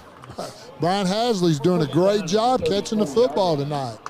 Coach Bryant doesn't go down on first contact, does he? No, he's tough. He's a tough-nosed young man. 1st and 10 for the Grizzlies. Now Tay King will be in the backfield. Maury split wide to the right. Poom will keep it. Nowhere to go for Poom. Did he get back to the line of scrimmage? It's going to be close. He might have gained a little bit. They did a better job playing the counter that time than they have the previous 2. 2nd down, 10. No gain. All right, 2nd down and 10. Ball at the 34-yard line, left hash. Isaac Wright in the slot into the boundary. Gives it to Tay. Tay jumps over the 40-yard line to the 44. That's going to be close. Where the referee's standing, looked like he might be a yard short. That's a really good cut by Kavion right there to make that run. You know, that 86-yard run he had against Jonesboro, that cut was incredible. All right, 3rd down and 1. Poom looks to the sideline. Grizzlies just need 1 to keep the chains moving here. King in the backfield. Play clock is under 5 now. Gets the ball. Snowed under. Big loss there. That's going to force us to punt. Not sure about the call there. That's going to be the last play of this quarter unless they run 1 untimed down, but there's 0 it's on going the to clock. 0. The boys, they sent more people than the Grizzlies could block then. They sent the house there. Are they going to call the quarter? Yeah, that'll be the end of the first quarter, guys. 14-7. Get a couple commercials in here, and we'll come back for the start of the second quarter. And I'm on a roll.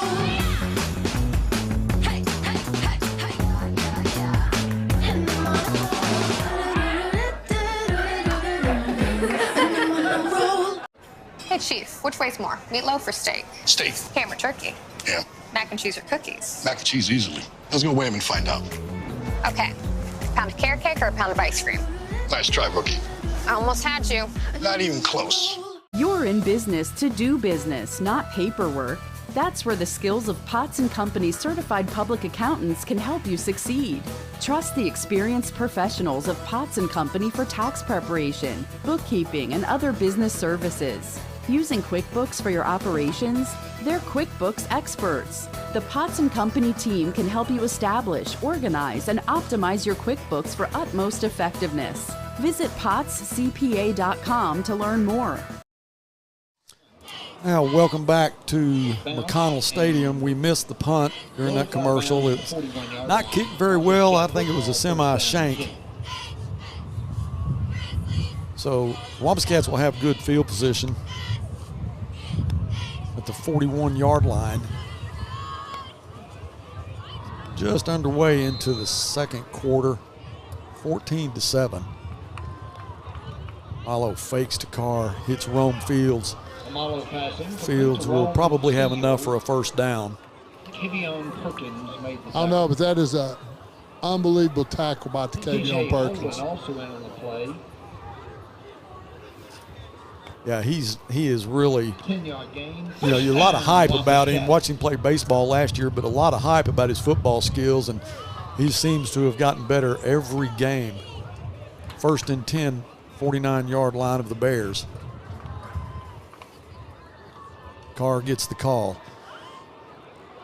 Carr very slippery at the line of scrimmage, will not get to the edge, and he'll go out of bounds at the 46. The other thing about him is he is extremely fast. Yes, he is fast. You cannot let him get going downhill. 5-yard gain. Hardwick was there to run him out of bounds. Second down and 6. Pass is complete. Hardwick there again to make the stop. Eli Calderera was there just in case Hardwick missed, but it is a first down. Eli Calderera, who has turned into a great linebacker for the Grizzlies. Just a sophomore. Carr again gets the call. Boogie Carr with the football. Gains 3 to the 33. Watched Eli play last year and knew he was going to be good. Asked Coach Solly about him. He said, this young man's as good as he wants to. He'll just be as good as he wants to be. Ton of talent. 2nd and 7. Carr gets the call again. Good job there. We stopped him at the line of scrimmage. Very little gain. Third down, big play right here for us. Tavion Perry makes the stop for the Grizzlies. 3rd and 5. Malo tries to draw the Bears off sides again. No flag this time. Now he'll look to the sideline. Boogie Carr next to him. Carr gets the call. Well, we had him stopped cold, and he just keeps churning those legs. Yeah, we had him stopped for no gain, and he spun out of it. Now it's going to be 4th and about 2, or less than 2. A little closer. Looks like 4th and 1. They'll quickly come to the line of scrimmage. Amalo gets the snap. Chambers gets the call, and he'll easily get the first down. I believe that's one of the very few tackles I've seen Perkins miss, and he was right there to make the play. Just missed him. So the Wampus Cats on the move again. The ball's at the 21-yard line. 1st and 10 now from the 21. Quick pass, right side's complete. Amalo passing, complete to Clay Fisher. Hardwick made the tackle. And Perkins also in the play. Buzz, watching their quarterback makes me think he's a high school Mahomes. 2nd and 5. Does have a quick release. Chambers again gets the call. Chambers carries. Tries to go off the right side. Calderera there to make the stop along with Kai Perkins. Yeah, that's a much better job of playing that zone play the last 2 times they've run it by our backside guys. 3rd and 4. Malo rose to the left side, pulls up, wants to throw. This is way out of the reach of his intended receiver. No pass interference either. That's great coverage. That was intended for Rome. So this will bring up a 4th down and 4. was defended. And the field goal team will not come on. Malo will stay on the field. And Elijah Smith will be the running back. Tries to draw the Bears off again. Again, it's 4th and 4. So now Malo works out of the gun. Trips to the wide side of the field. Feels the heat. Now he's going to have to roll to the left side. Throws it, and it is caught for a touchdown. Nope, it's incomplete. Good job. Looked like he had it. I saw him do that exact thing against Cabot for a touchdown. But that one was intended for Clay Fisher. It looked like he had it.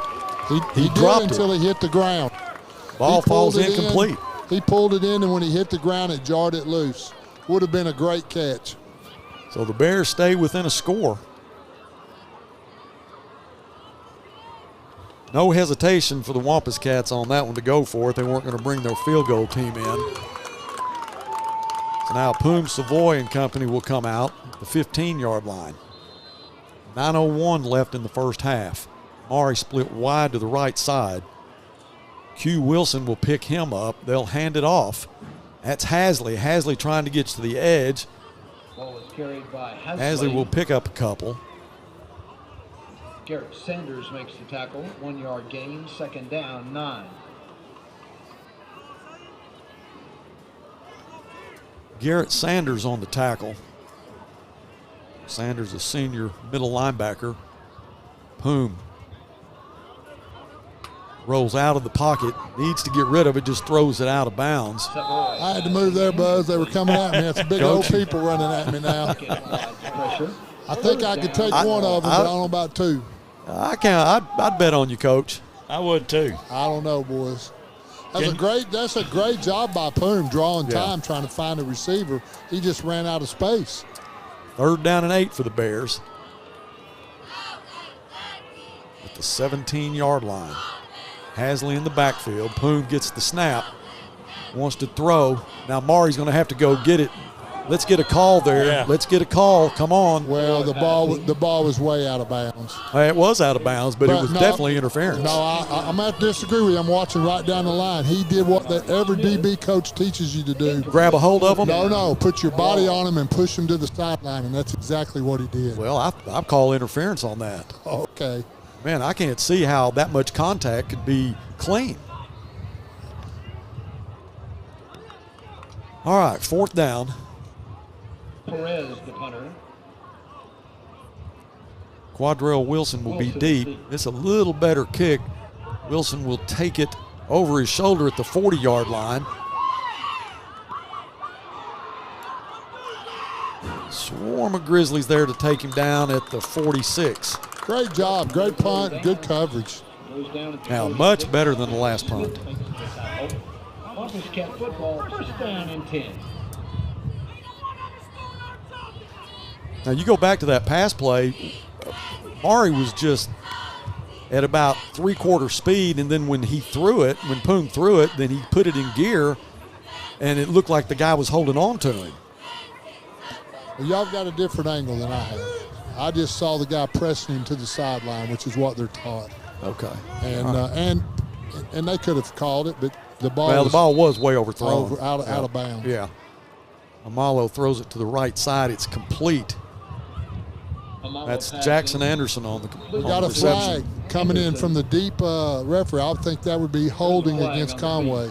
Coach, there really hadn't been a lot of flags tonight. No, been very few. Yeah. Lucas Calderera made the tackle. I think that's got to be holding on him. We see it now. It is holding. So again, it's just a 1-score game. We've had a turnover on downs and a missed field goal by the Wampus Cats. Grizzlies had a great drive to answer the first score by the Wampus Cats.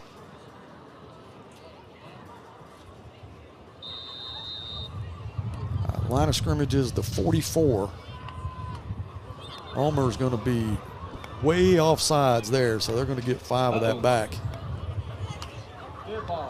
Those are the mistakes, really just come back to haunt you against a team like this. Arnaud checks in, Ulmer checks out. Penalty ball at the 49-yard line. Now the line of scrimmage is the 49. 1st down. 7. They'll send the man in motion. Amalo rolls to the left side. That's an easy way for him to roll. He throws a completion to O'Neal. Amalo being left-handed, rolling to the left, that's his strength. Chris O'Neal. All the way down to the 30-yard line of the Grizzlies. Calderera made the tackle. 1st and 10. Now he throws it over the head and out of the reach of Chris O'Neal. We've got a flag back here. I think it's going to be some type of interference on us in the middle of the field. In the secondary. Shouldn't have said anything about it being a clean game. They're going to call holding on one of our guys in the middle, one of our safeties. I'm not sure which one.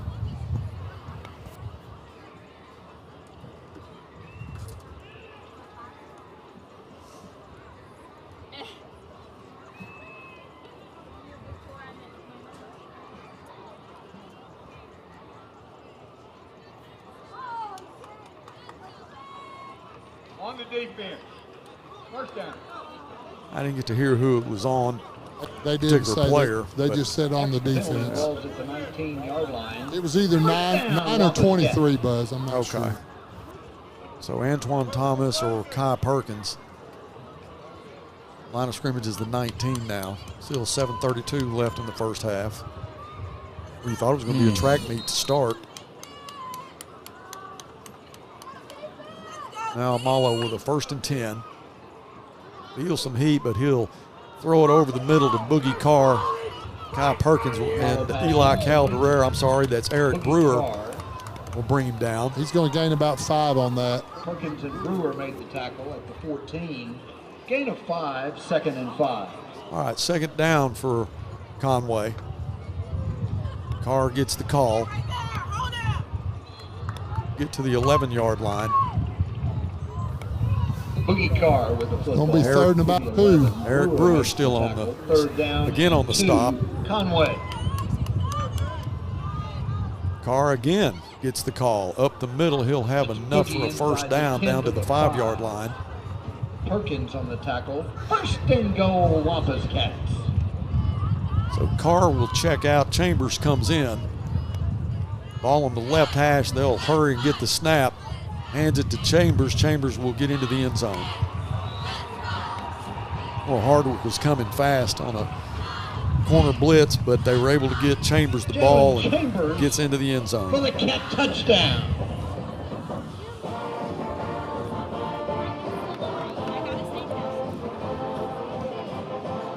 Adrian Mejia to attempt point after.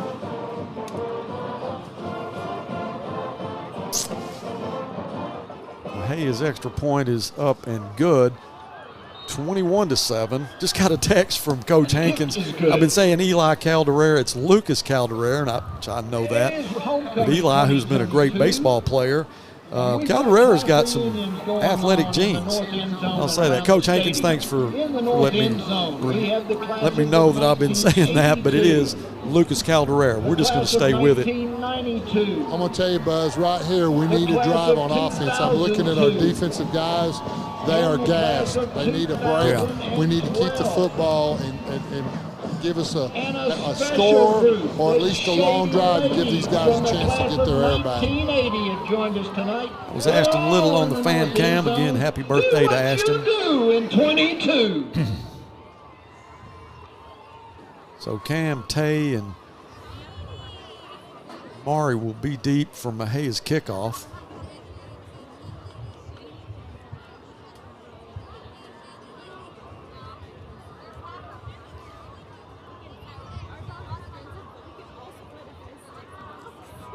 Mejia kickoff. Grizzlies have Deep is what wind there is. I don't know. It's still blowing a little bit. The flags are on the south end of the end zone, and they are blowing with us. I think we'll get a return here. This kick is high and back to the end zone. Caught that one pretty good, so the Grizzlies again will get it on the 20. He's got a good leg because there's a good wind going against him right there. Yeah. All right, the Bears need to do something with this drive, down 21-7. They need to put some points on the board on on this drive, and they need to, like Coach Fleur said, they need to stay out on the field for 3, 4, 5 minutes. They don't need another 3 and out here. He's correct on that defense being gassed. They need some rest. All right, Hasley in the backfield. Throws it left side. That is complete. That's Tay King. Be pushed out of bounds, but he'll pick up about 6 or 7. Let's see where they spot looks it. like about 5, though, if I can see this one official here. Yeah. They may have moved it up one more. It may be second and 4. I think he got 6. Looks like it is second and 4.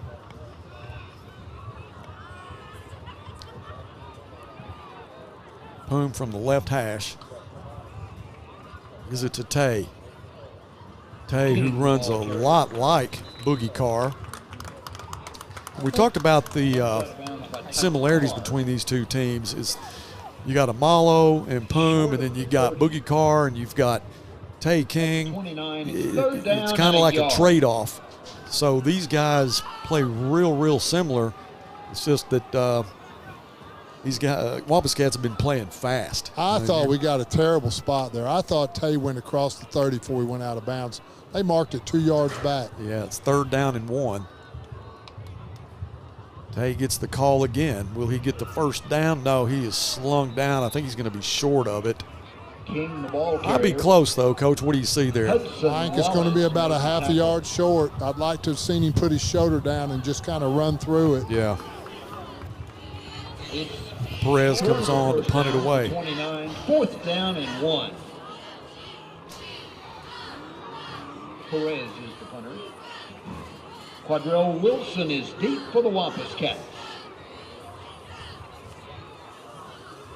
All right, Q Wilson goes back. He'll be at his own 32-yard line. Perez gets a good snap. The punt is away. Wobbly spiral. Wilson takes it at the 34. Eric Brewer in pursuit, but he'll get around the edge over midfield, still on his feet. Taken down by Bryant Hasley after a great return by Quattrell Wilson. That's a touchdown saving tackle right there. At the 27-yard line, Hasley made the touchdown. Could have been a little holding up there on the gunner, but, you know, it's hard to see from where I was, but he looked like he was tied up. You have a punt returner that is not afraid to catch it and not afraid to take a lick and run with it. Things like that happen. He caught, last 2 he's caught over his shoulder. 28-yard line is the line of scrimmage. Malo hands it off, pickup of, like, what, 4? Is that a new back, Buzz? Have we seen him before? Yeah, no, he's new. I was going to say, that's their 4th one they've used. Yeah, that's Desmond Davidson. He's a junior, 6 foot 200. Jet sweep Smith all the way down to the 1. Inside the 5 to the 1. That was Elijah Smith. He's the 2nd guy on the depth chart behind Boogie Carr. They have a platoon of running backs. 1st and goal, Conway. The push by Amalo will get him into the end zone. Touchdown, Wampus Cats. 27-7. Still 4:54 left in the second quarter. Well, we talked about we needed to keep the ball a little bit on offense. We weren't able to do that, and then the great punt return really put us in a bad situation. Kraft will hold. Mejia to attempt. Kent will hold it. Mejia will attempt the extra point. Low snap. Again, that fails just like the field goal did. Couldn't get the snap down. I think Kai Perkins messed that whole thing up. They didn't call it, but he hurdled the line and was behind the center before the ball was ever kicked. Now, I do see a flag on the far side. They may call it on him. They're going to call it. He is staying on the field. They're going to re-kick this one.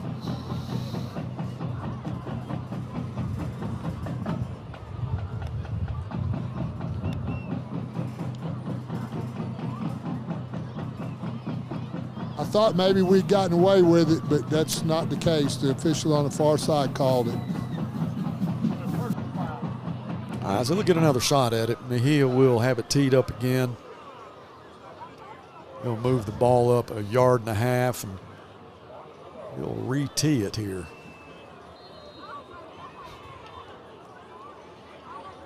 After the penalty, free kick. Better snap, better hold, better kick. 28-7. Mejia's kick is good. 4:54 left in the half. We'll be right back. Dirt. It's where we came from, where we play, and where we work. It's under our fingernails, sometimes in our teeth, and always in our blood. Dirt. Let's go get some on us. Stop by Auto Finders in Roland for a product demonstration.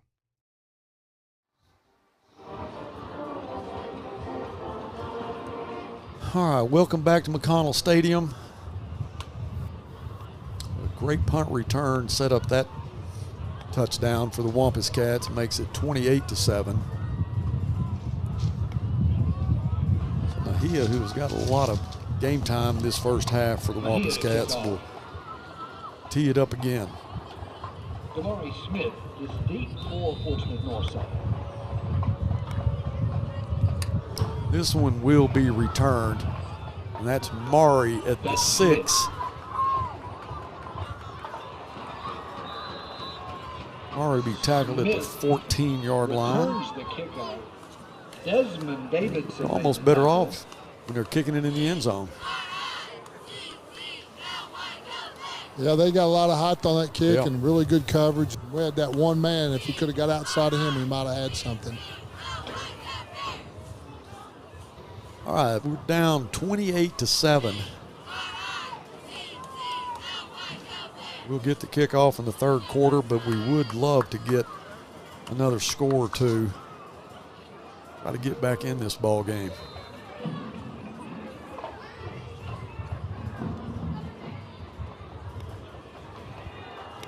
Savoy kept the football. Now Savoy swarmed. Marquis Stuckett and Ben Chandler. That was Ty Faison that was there first. First couple of times they ran that play, they gained a lot of yards. I think Conway's figured that play out. Loss of 4, so it'd be second down and 14.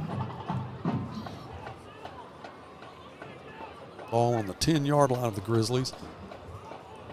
Toss sweep there to Bryant. Bryant to the 15.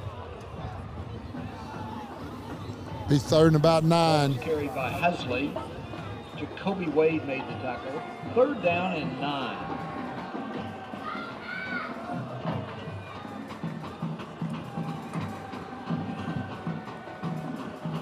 Look for the rails route down here. Everybody run and goes. Ball's on the right hash. Twins to the left. Twins into the boundary. Boom. Has to run out of it. Has nowhere to go. He'll pick up a couple before he's taken out of bounds. They brought the house in. They had 6 guys coming and flushed him out. Bring up another fourth down, so it'll be another punting situation for the Bears. So Perez, he'll be back almost to his goal line. Wilson, who had a big return last time for the Wampus Cats, will be at the 47-yard line. Wilson is deep. Eric Brewer, the long snapper, perfect snap. Boy, they came after it and got it. They blocked it. They're going to pick it up and score. That's Wade Simpson who picked that up. He's an outside linebacker, but man, they brought the house on that one. Perfect snap, just could not get it away. Yeah, they brought. They had 9 guys coming. Yeah, and that's just a lot to pick everything up. You got to get it out quick. Mejia back on the field again for another extra point.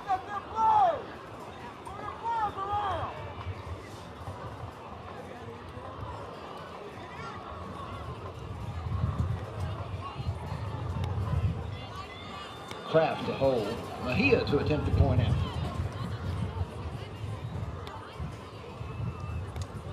There was some movement there. That probably will back up. No, that's on us. We were offsides. It looked like they moved on the right side. Well, they did when he came across. I got you. Now they're just going to. They're going to go for 2.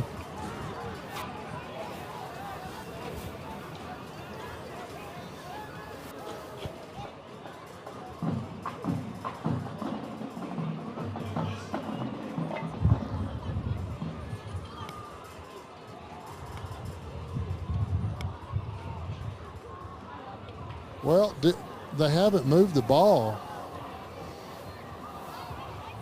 Still waiting for a decision here. There was a penalty on the. Okay, they're waiting for a ball to spot the ball. Point. Wampus Cats. But I'm telling you. Direction, and they will now go for 2. Is it still on the 3? Okay, he's moved. He finally saw it. I thought they're going to just leave it right there.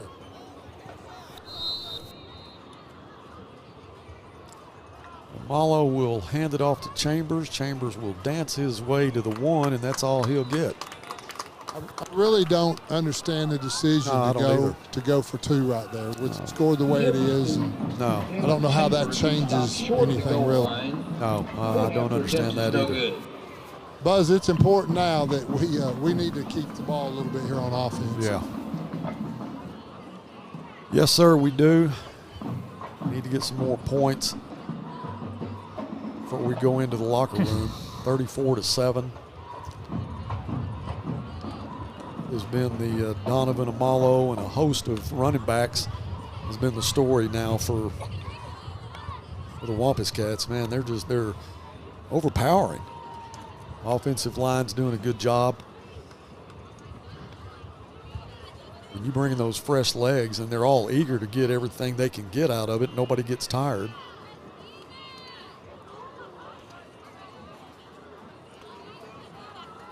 So Mari again will drop deep next to Cam and Tay. He had a kickoff. Last kick went into the end zone. This one will, I'm sorry, it didn't. This one didn't either. He gets it at the 1. That's Smith. Smith with a nice return there. 26 or 27-yard line. Mari approached that one a little bit different than he made his mind up to just go north. Well, you know, that's what most coverage teams want. They want you to try to go to the sideline. They can run you down. If you can get a block and hit a crease, you got a chance for a big play. Good return by Mari. 1st and 10 at the 27. Ball will be at the 27-yard line. 1st down and 10 Grizzlies.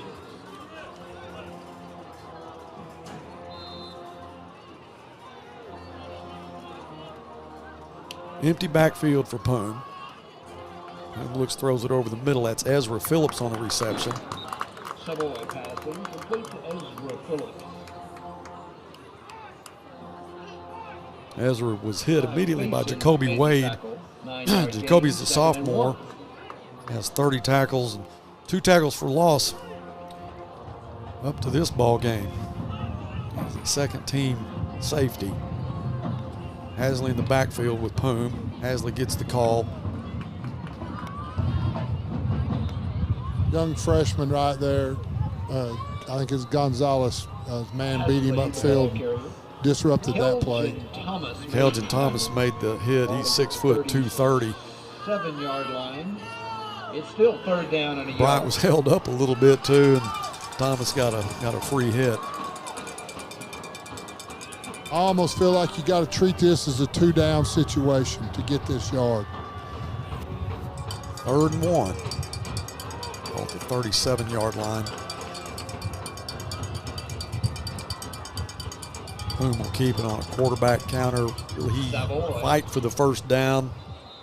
Yeah, he's going to get the 1st down. So they'll move the chains with 2:01 left in the half. Thomas again on the tackle. 1st down Grizzlies. They'll mark it just short of the 39.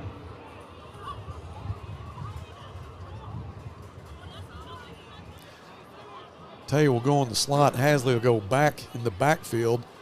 Ezra in the slot to the short side. Throws it incomplete. Ball was knocked down by Jacoby Wade. It's intended for Maury. Second down and 10. Incomplete, 2nd and 10.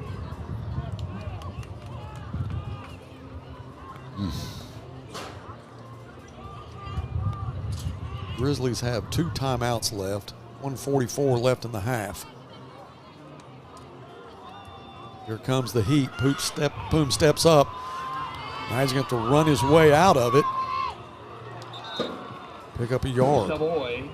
Just looking down the field, Conway, a lot of times when that happens, they'll come off their guys, and Conway stayed with them. And Poom's looking, just didn't have anybody to throw to. Boy, he's feeling a lot of heat from Keldon Thomas. Came in really untouched. 3rd and 9.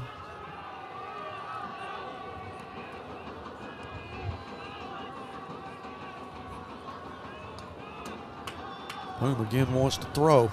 Throws it complete to Ezra Phillips. Nice grab by Ezra. Let's see what kind of spot he gets. That's going to be close to a first down. Maybe that should be a first down.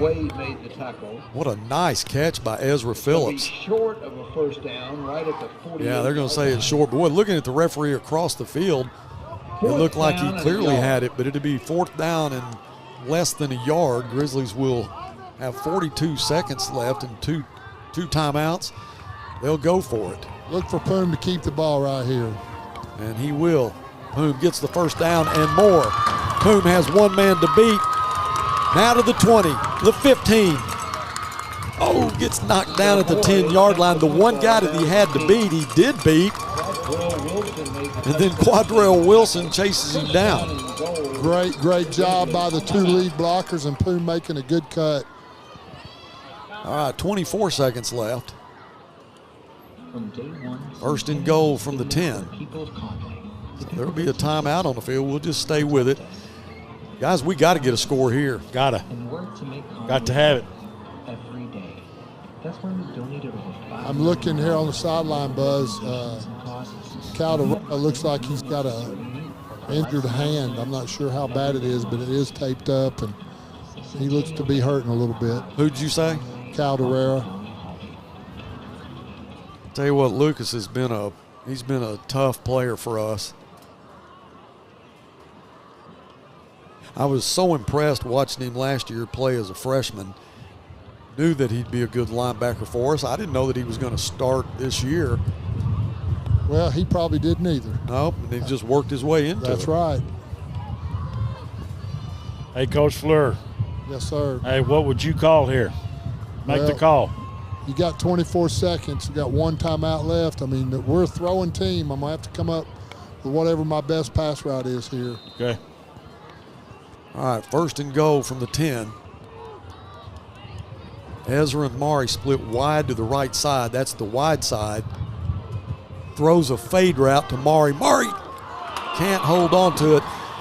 And that was just, looked like perfect timing by Quadrell Wilson. Maury looked like he had it in his hands, and Quadrell hit him.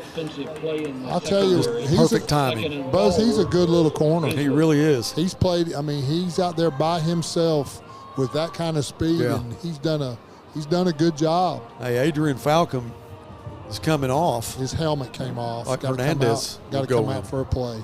All right, so Hernandez will be in. 2nd down and goal. Ezra and Maury split again wide to the right side. Now he'll send Maury in motion. Fakes it, gives it to Tay. Tay can throw it if he wants to. He's not going to. He's going to keep it. Makes a man miss. Now his speed gets him into the end zone. Touchdown, Tay King. That's about as good of athletic ability as you're ever going to see. Again, that's what we call Arkansas, and he has the choice to run it or throw it. He made the right decision there. That's big. Coach, he looked like he was going to throw it. He kept pulling it up, and you think, man, is he going to let it go? And decided to tuck it and run, and just athletic ability got him into the end zone. Yes, he did. I want to go back to what you said a while ago, Coach, about him lowering his shoulder. Well, that's what he did then. All right, Saul Rodriguez's extra point is up, and it's good. 34-14, 8 seconds left. Good. Just need to squib this one. go to the locker room. We'll get the ball in the third quarter. Hey, that's got to help your feelings a little bit.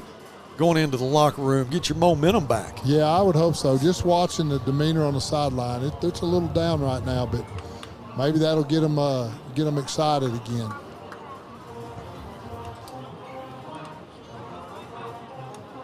You know, last week, the Jonesboro game, there were some really big-time hits, and it looked like there was a lot of bad blood between those teams. They had never played before. What is the collision thermometer at, Coach? You're down there on the field. They're getting after it, but you don't see the mouthing that you saw last week. You know, you just see guys from both sides playing hard, getting after it, helping each other up sometimes, and just playing football. That kind of surprises me a little bit. You know, this is a team that we've had some history with. Well, it might be part of that's that the score's not very close now. But if we can tighten this thing up, like you said, come out, score the first drive, put a little pressure on them, might see a little more of that. Yeah, could. 34-14.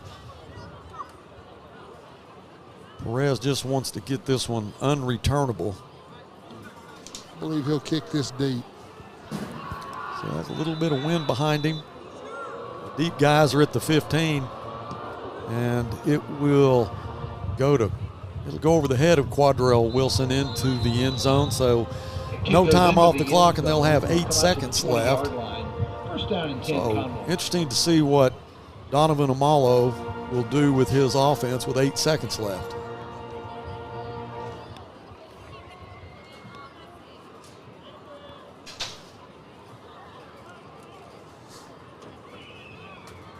He'll have Boogie Carr in the backfield, twins to the left side, and twins to the right.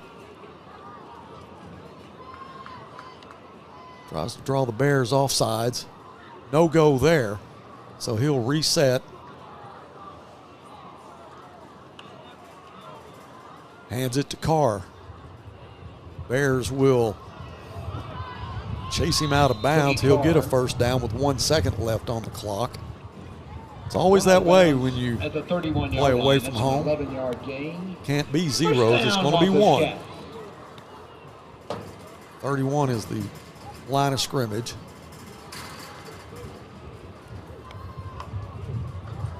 Carr still in the backfield with Amalo.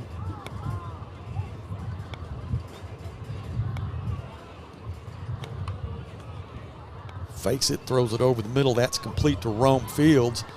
Slips a tackle, still on his feet. Now he'll be taken down at midfield, and that's where this half will end. 34-14, guys, let's take a break, and we'll come back with some stats after this. Northside High School invites you to help pave the way in the Legacy Walk. All former or current students, players, friends, families, faculty, administration, community leaders, and businesses are invited to become a permanent part of its campus. Have your own personalization engraved on a 4x8 brick to be installed in front of the new arena. Honor a loved one, a teacher, a coach, your graduating class, or even advertise an organization or business. Support Northside and become a part of the campus for years to come. Stop by the Grizzly Gear Shop and order yours today. Since 1933, Edwards Funeral Home has been serving the families of Fort Smith and the surrounding communities with celebration of life services. Losing a loved one is a difficult and often emotional experience, which is why Edwards Funeral Home is here for you every step of the way. Achieve future peace of mind for you and your family when you pre-arrange your services. We all plan for things that might happen, so why not plan for something that is unavoidable? Edwards Funeral Home, giving you dignity with peace of mind. This is Burton Pools & Spa's Hot Tub Warehouse. As you can see, it's quite full, so we're hosting a warehouse sales event to clean it out. Hot tubs up to $4,900 off retail, or payments as low as $80 a month. Basically, we got so much inventory, we gotta get rid of all this. Sale ends November 7th, so stop by Burton Pools & Spas in Fort Smith or Springdale, or visit us online at burtonpools.com. Sawyer's is about more than sunrooms, patios, and home improvement. For over 30 years, we've been about people, about our community, about you. We make quality products affordable so you can focus on making memories with those who matter most. We bring our passion for great craftsmanship and take pride in the work we do. so you can count on it lasting a lifetime. Give us a call today and see the difference we can make for you. This is Northside head football coach, Coach Felix Curry. I call 782-8940. That's 782-8940. This is Northside head basketball coach, Eric Burnett. I call 782-8940. That's 782-8940. Football in fall, what a great time of the year. It's also a great time to take advantage of York Factory rebates on high-efficiency HVAC products. Give us a call at 782-8940. That's 782-8940. The Crawford County Adult Education Center and the Fort Smith Adult Education Center have teamed up to help you reach all of your educational goals. Get started today with our free classes including Arkansas High School Diploma Equivalency, English Language Learning, and Workforce Preparation classes. Train to be a CNA, a personal care assistant, a welder, and more. College courses are also available. New classes are forming now in Van Buren, Fort Smith, and Waldron. Visit us online or call the numbers on your screen. Do it for you. Education lasts a lifetime. Welcome back to McConnell Stadium. It's 34-14. The Bears are back in it. We're going to get it in the third quarter. But right now I have some pretty important guests. This is Sabrina and Brandon Kroom. This is Ezra's mom and dad. Number 3, just saw him make a great catch to get us a first down, to keep that drive going, to get us back in that ball game. Guys, thanks for making the trip, number 1. But you guys are regulars. You don't miss. I know you have to work every once in a while. But what's it like being in Conway on a Friday night, on a game night like this, and seeing your son do what he's doing? Well, it's nice being here because my parents live here. Oh, do they? Yeah, I graduated high school here. So Oh, okay. We went to dinner with my parents, and my brother graduated from here also. Okay. Here watching Ezra support them, so it's really nice. We've got some audio issues here, but hey, you know what? We've been fighting this all night long. Oh, as soon yeah. as we got here, trying to get the internet working, and it's been a nightmare, but got a lot of help from Conway Corp. That's who does the broadcast for Conway, but they've helped us a lot. But Sabrina, I want to ask you this.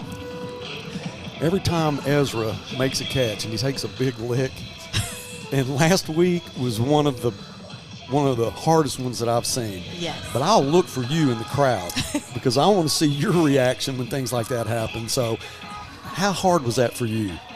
It was really hard, but I have to say I was actually on my way back from the bathroom. Yeah. And if you know Northside's crowd, it was Yeah. hard. I had 3 minutes, and I thought I'd get back, but we went home and we watched it. And I was like, 3 times Brandon put it on there, and I was like, okay, enough That's is all. enough. You can't watch anymore. It was hard, but he got back up. He's pretty I was tough glad like you didn't that. see it live. Yeah. Yeah. That was tough. It was I mean, tough. You could hear it in the press box. Yeah, it was a big Yeah. lick.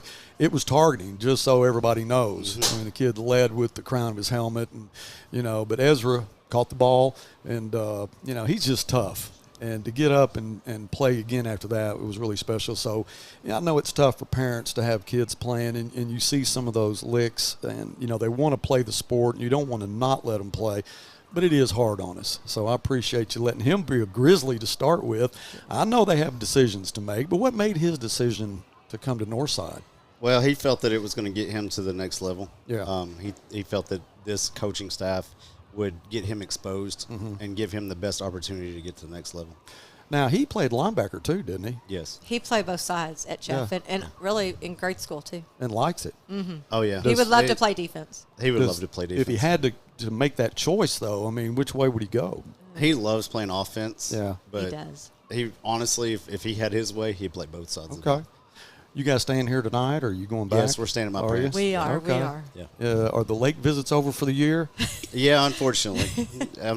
And Ezra, he loves to go to the lake. He loves to wake surf. And Right. Yeah.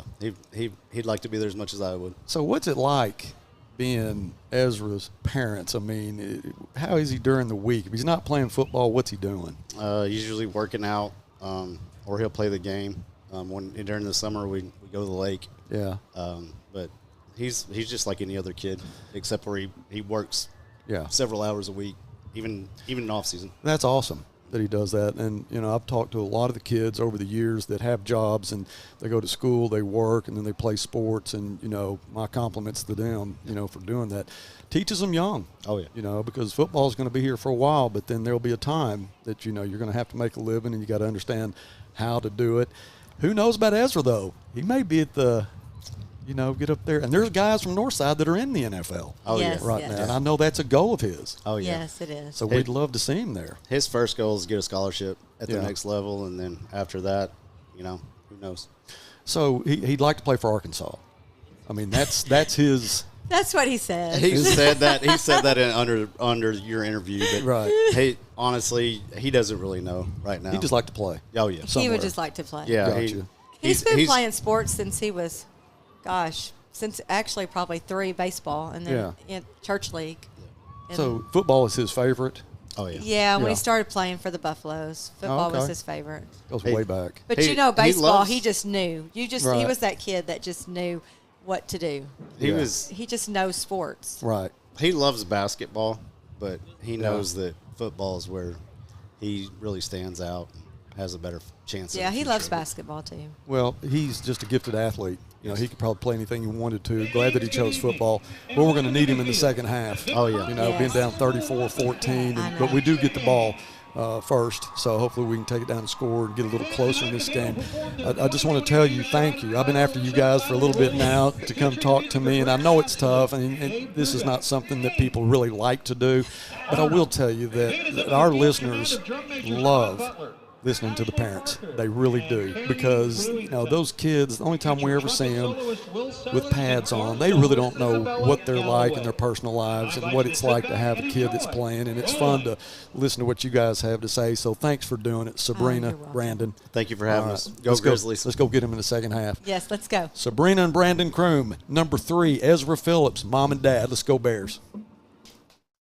Since 1977, Jerry Neal's Barbecue has been providing mouth-watering barbecue in a family-friendly environment. 45 years later, the great tradition continues with the new additions of fried catfish and jumbo shrimp that are cooked fresh every time. Satisfy your cravings when your catfish arrives at your table hot and crispy. Jerry Neal's Barbecue is proud to be a part of Fort Smith's history. Hope to see you soon at Jerry Neal's Barbecue and Catfish. For the consumer, I think it's maybe one of the best times in history, at least in my experience, it's the best time that I've seen. The pre-owned business is definitely changing. Probably the best time as far as ease that we've seen in the car business. Transaction between the salesman and the customer is so much easier. The coolest thing about our pre-owned stores to me is hearing what they say about going there. Come see us at Clay Maxey Premium Pre-Owned in Fort Smith and in Tawnytown. Did you spend time at Camp Lejeune between 1953 and 1987? Were you diagnosed with cancer or any of these serious conditions? You may be entitled to significant compensation. Personnel and their families have suffered serious illnesses after being exposed to toxic drinking water while on base. If you lived, worked, or served at Camp Lejeune and were diagnosed with cancer or another serious condition, let us help you weather the storm. Anywhere in the state, dial 888-8888. And I'm on a roll. Hey, hey, hey, hey, and I'm on a roll. Hey, Chief, which weighs more, meatloaf or steak? Steak. Ham or turkey? Yeah. Mac and cheese or cookies? Mac and cheese easily. Let's go weigh them and find out. Okay. A pound of carrot cake or a pound of ice cream? Nice try, rookie. I almost had you. Not even close. You're in business to do business, not paperwork. That's where the skills of Potts & Company certified public accountants can help you succeed. Trust the experienced professionals of Potts & Company for tax preparation, bookkeeping, and other business services. Using QuickBooks for your operations? They're QuickBooks experts. The Potts & Company team can help you establish, organize, and optimize your QuickBooks for utmost effectiveness. Visit pottscpa.com to learn more. Dirt. It's where we came from, where we play, and where we work. It's under our fingernails, sometimes in our teeth, and always in our blood. Dirt. Let's go get some on us. Stop by Auto Finders in Roland for a product demonstration. Northside High School invites you to help pave the way in the Legacy Walk. All former or current students, players, friends, families, faculty, administration, community leaders, and businesses are invited to become a permanent part of its campus. Have your own personalization engraved on a 4x8 brick to be installed in front of the new arena. Honor a loved one, a teacher, a coach, your graduating class, or even advertise an organization or business. Support Northside and become a part of the campus for years to come. Stop by the Grizzly Gear Shop and order yours today. Since 1933, Edwards Funeral Home has been serving the families of Fort Smith and the surrounding communities with celebration of life services. Losing a loved one is a difficult and often emotional experience, which is why Edwards Funeral Home is here for you every step of the way. Achieve future peace of mind for you and your family when you pre-arrange your services. We all plan for things that might happen, so why not plan for something that is unavoidable? Edwards Funeral Home, giving you dignity with peace of mind. That's the catch me out. Welcome back to McConnell Stadium. It's 34-14. Grizzlies punching in with 8 seconds left in half. And we get back in this ball game. I feel pretty good about it. About 8 minutes left in half, but we're going to get the ball first in the third quarter. And if we can, go on a good drive and let the defense get a little bit more rest. They've, their tongues were hanging out in the first half. Well, what a great interview with Brandon and Sabrina Kroom. And I've been talking to them for about the last 2 or 3 weeks, wanting to get an interview, and I really appreciate them doing it because I know how fans like to hear from the parents, and they are just dedicated parents. They love the ball games. They're big-time supporters of the Grizzlies, and Ezra, who is, man, if you watch the kid play, he is incredible. Made a good catch in that last drive to get us a first down. Talking about going up and getting a pass that was a little bit overthrown, but he came down with it and helped us get the first down and keep the chains moving. Took a real big lick last week. It was a targeting tackle, wasn't called, but he was able to get up and then actually came back in and played the rest of the game. But great talking to them. Thank you again to Brandon and Sabrina. Jeff, you've had all halftime to get some stats. I don't have anything for you, man. I'm tired of you getting on my back about these stats. I'm just kidding about that. Come on, give me some stats. I finally found some stat sheets I like. Well, this is the seventh game. I know, but you know how I am. Yeah, I'm a procrastinator from way. Procrastinator. Way back. All right, but anyway, I'll let you go ahead. But this has been the Poom Savoy show on the offensive side of the ball, and Perkins on the defense side of the ball. This Perkins, I don't know why they keep picking on him, man. He's making tackles all over the field. Now, just like he did last week. Yeah, let's go with Savoy on this. First of all, his passing, I got him as 10 out of 17 for 96 yards and a touchdown, and his longest pass was for 15. He threw one interception. His leading receiver tonight has been Ty Massey, who caught 3 passes for 37 yards. Cam Massey. I'm sorry. I'm sorry, Ty. And Cam. I'm sorry, Cam. And Mr. Massey. I'm sorry about that. Ty, who was a great player for us. Man, was he ever? I can't get him out of my head. I was saying Eli Calderera earlier. Yeah. It's Lucas Calderera, so we're even now. Okay? And Cam's got one of the touchdowns tonight, but he has 37 yards.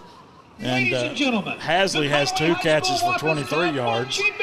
But in the rushing, the band is under the direction of Nathan Cunningham.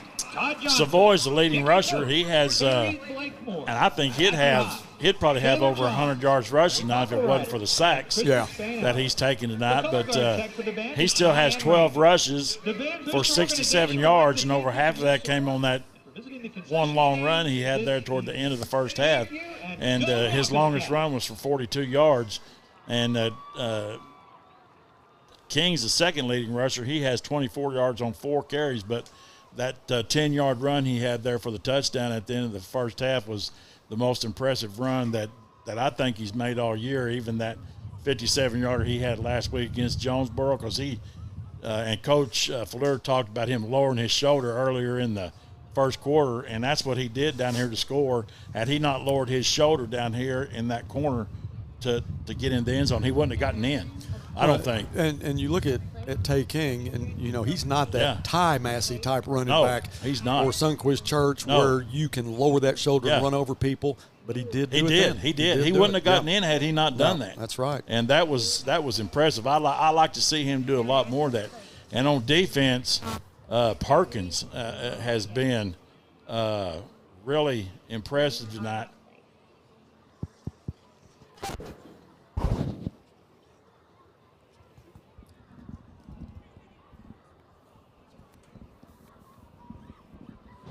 And the two guys on defense tonight, besides Perkins, been Brewer.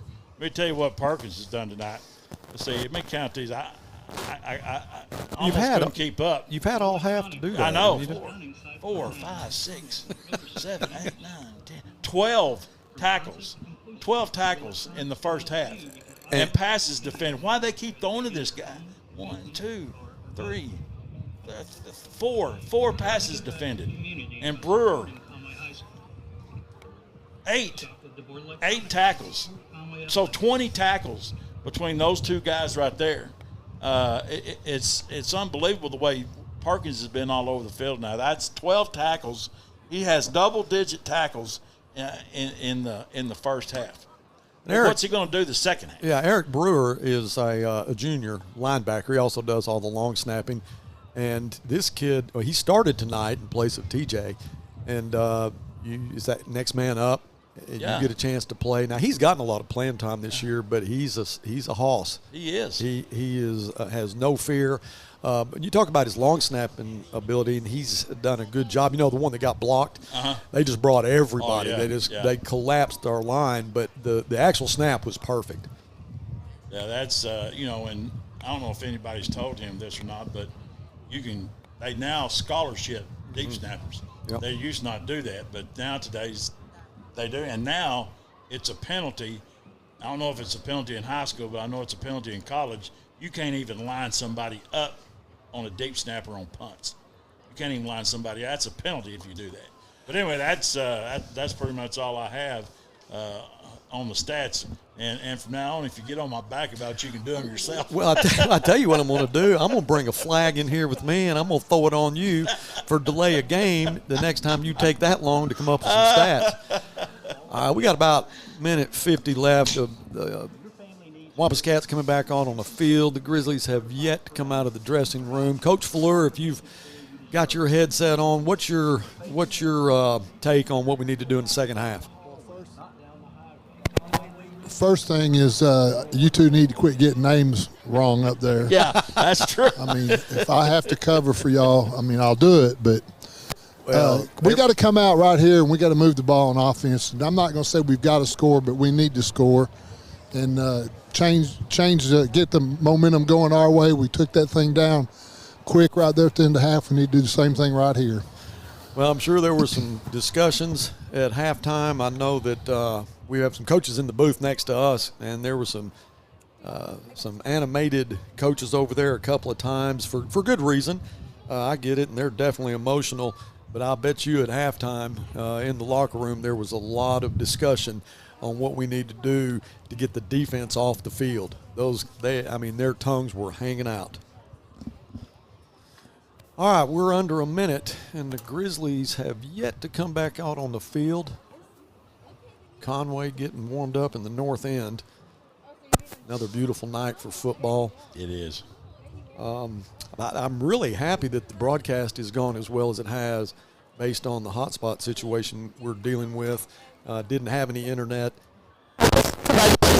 We have broadcast here before and didn't have any issues at all. There was an internet connection in this press box. It's actually on the visitor side.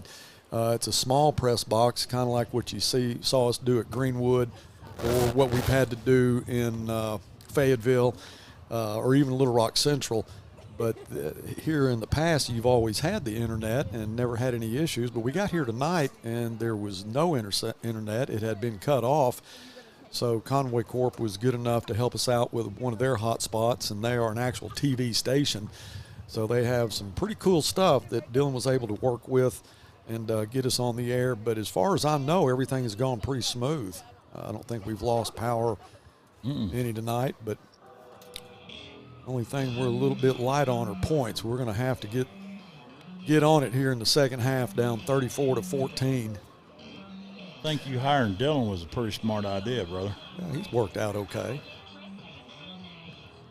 Just, he does all right. You might ought to change that there at the bottom of the screen. You might change that next week if I don't get on the stick. Well, you'll get flagged. You will get flagged. That's some of the funniest stuff right there. That's good. That's good. Well, I know they're going to come back out because I see Coach Solly and Coach Little down there on the sideline. They're working their way out now. Yeah, here they come.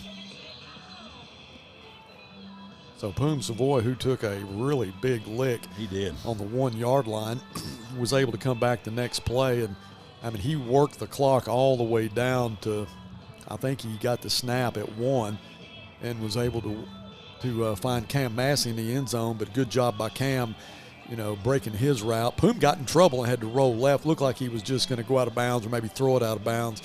Saw Cam and hit him for a touchdown. These guys are tough. Buzz, I'm looking at Luke's Catara, and he's got ice on his hand with look like it's pretty well wrapped with no helmet, so it looks like he may be done for the night. Doggone it. Well, I hate that for Lucas. He is such a competitor. Such a competitor. Will Holden check in for him? I would think so. That's who would be in. Eric Brewer, who started in Holden's place tonight, has had a big night.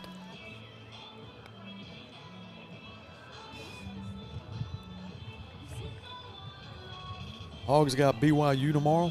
Yes, sir, in Provo. That's no lay down there. Nope. A lot of offense on that team. And they're going to be picking on that secondary. Yep. You're exactly right.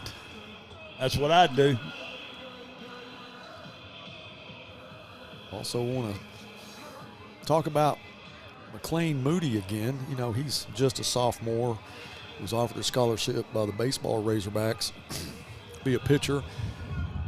Has a 90-plus mile-an-hour fastball and has a big-time arm on the football field.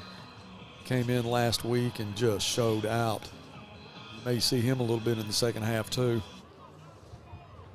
Tell you, Buzz, that wind's just not letting up. It's continuing to blow pretty good. Looks like we'll be going into this first drive. Yes, sir. Coach, I like that. I'd rather have it in the fourth quarter than the third quarter. And hopefully we can narrow this gap a little bit. McLean's mom, Melissa, she's here tonight. She doesn't miss any games. Her birthday was yesterday. I want to say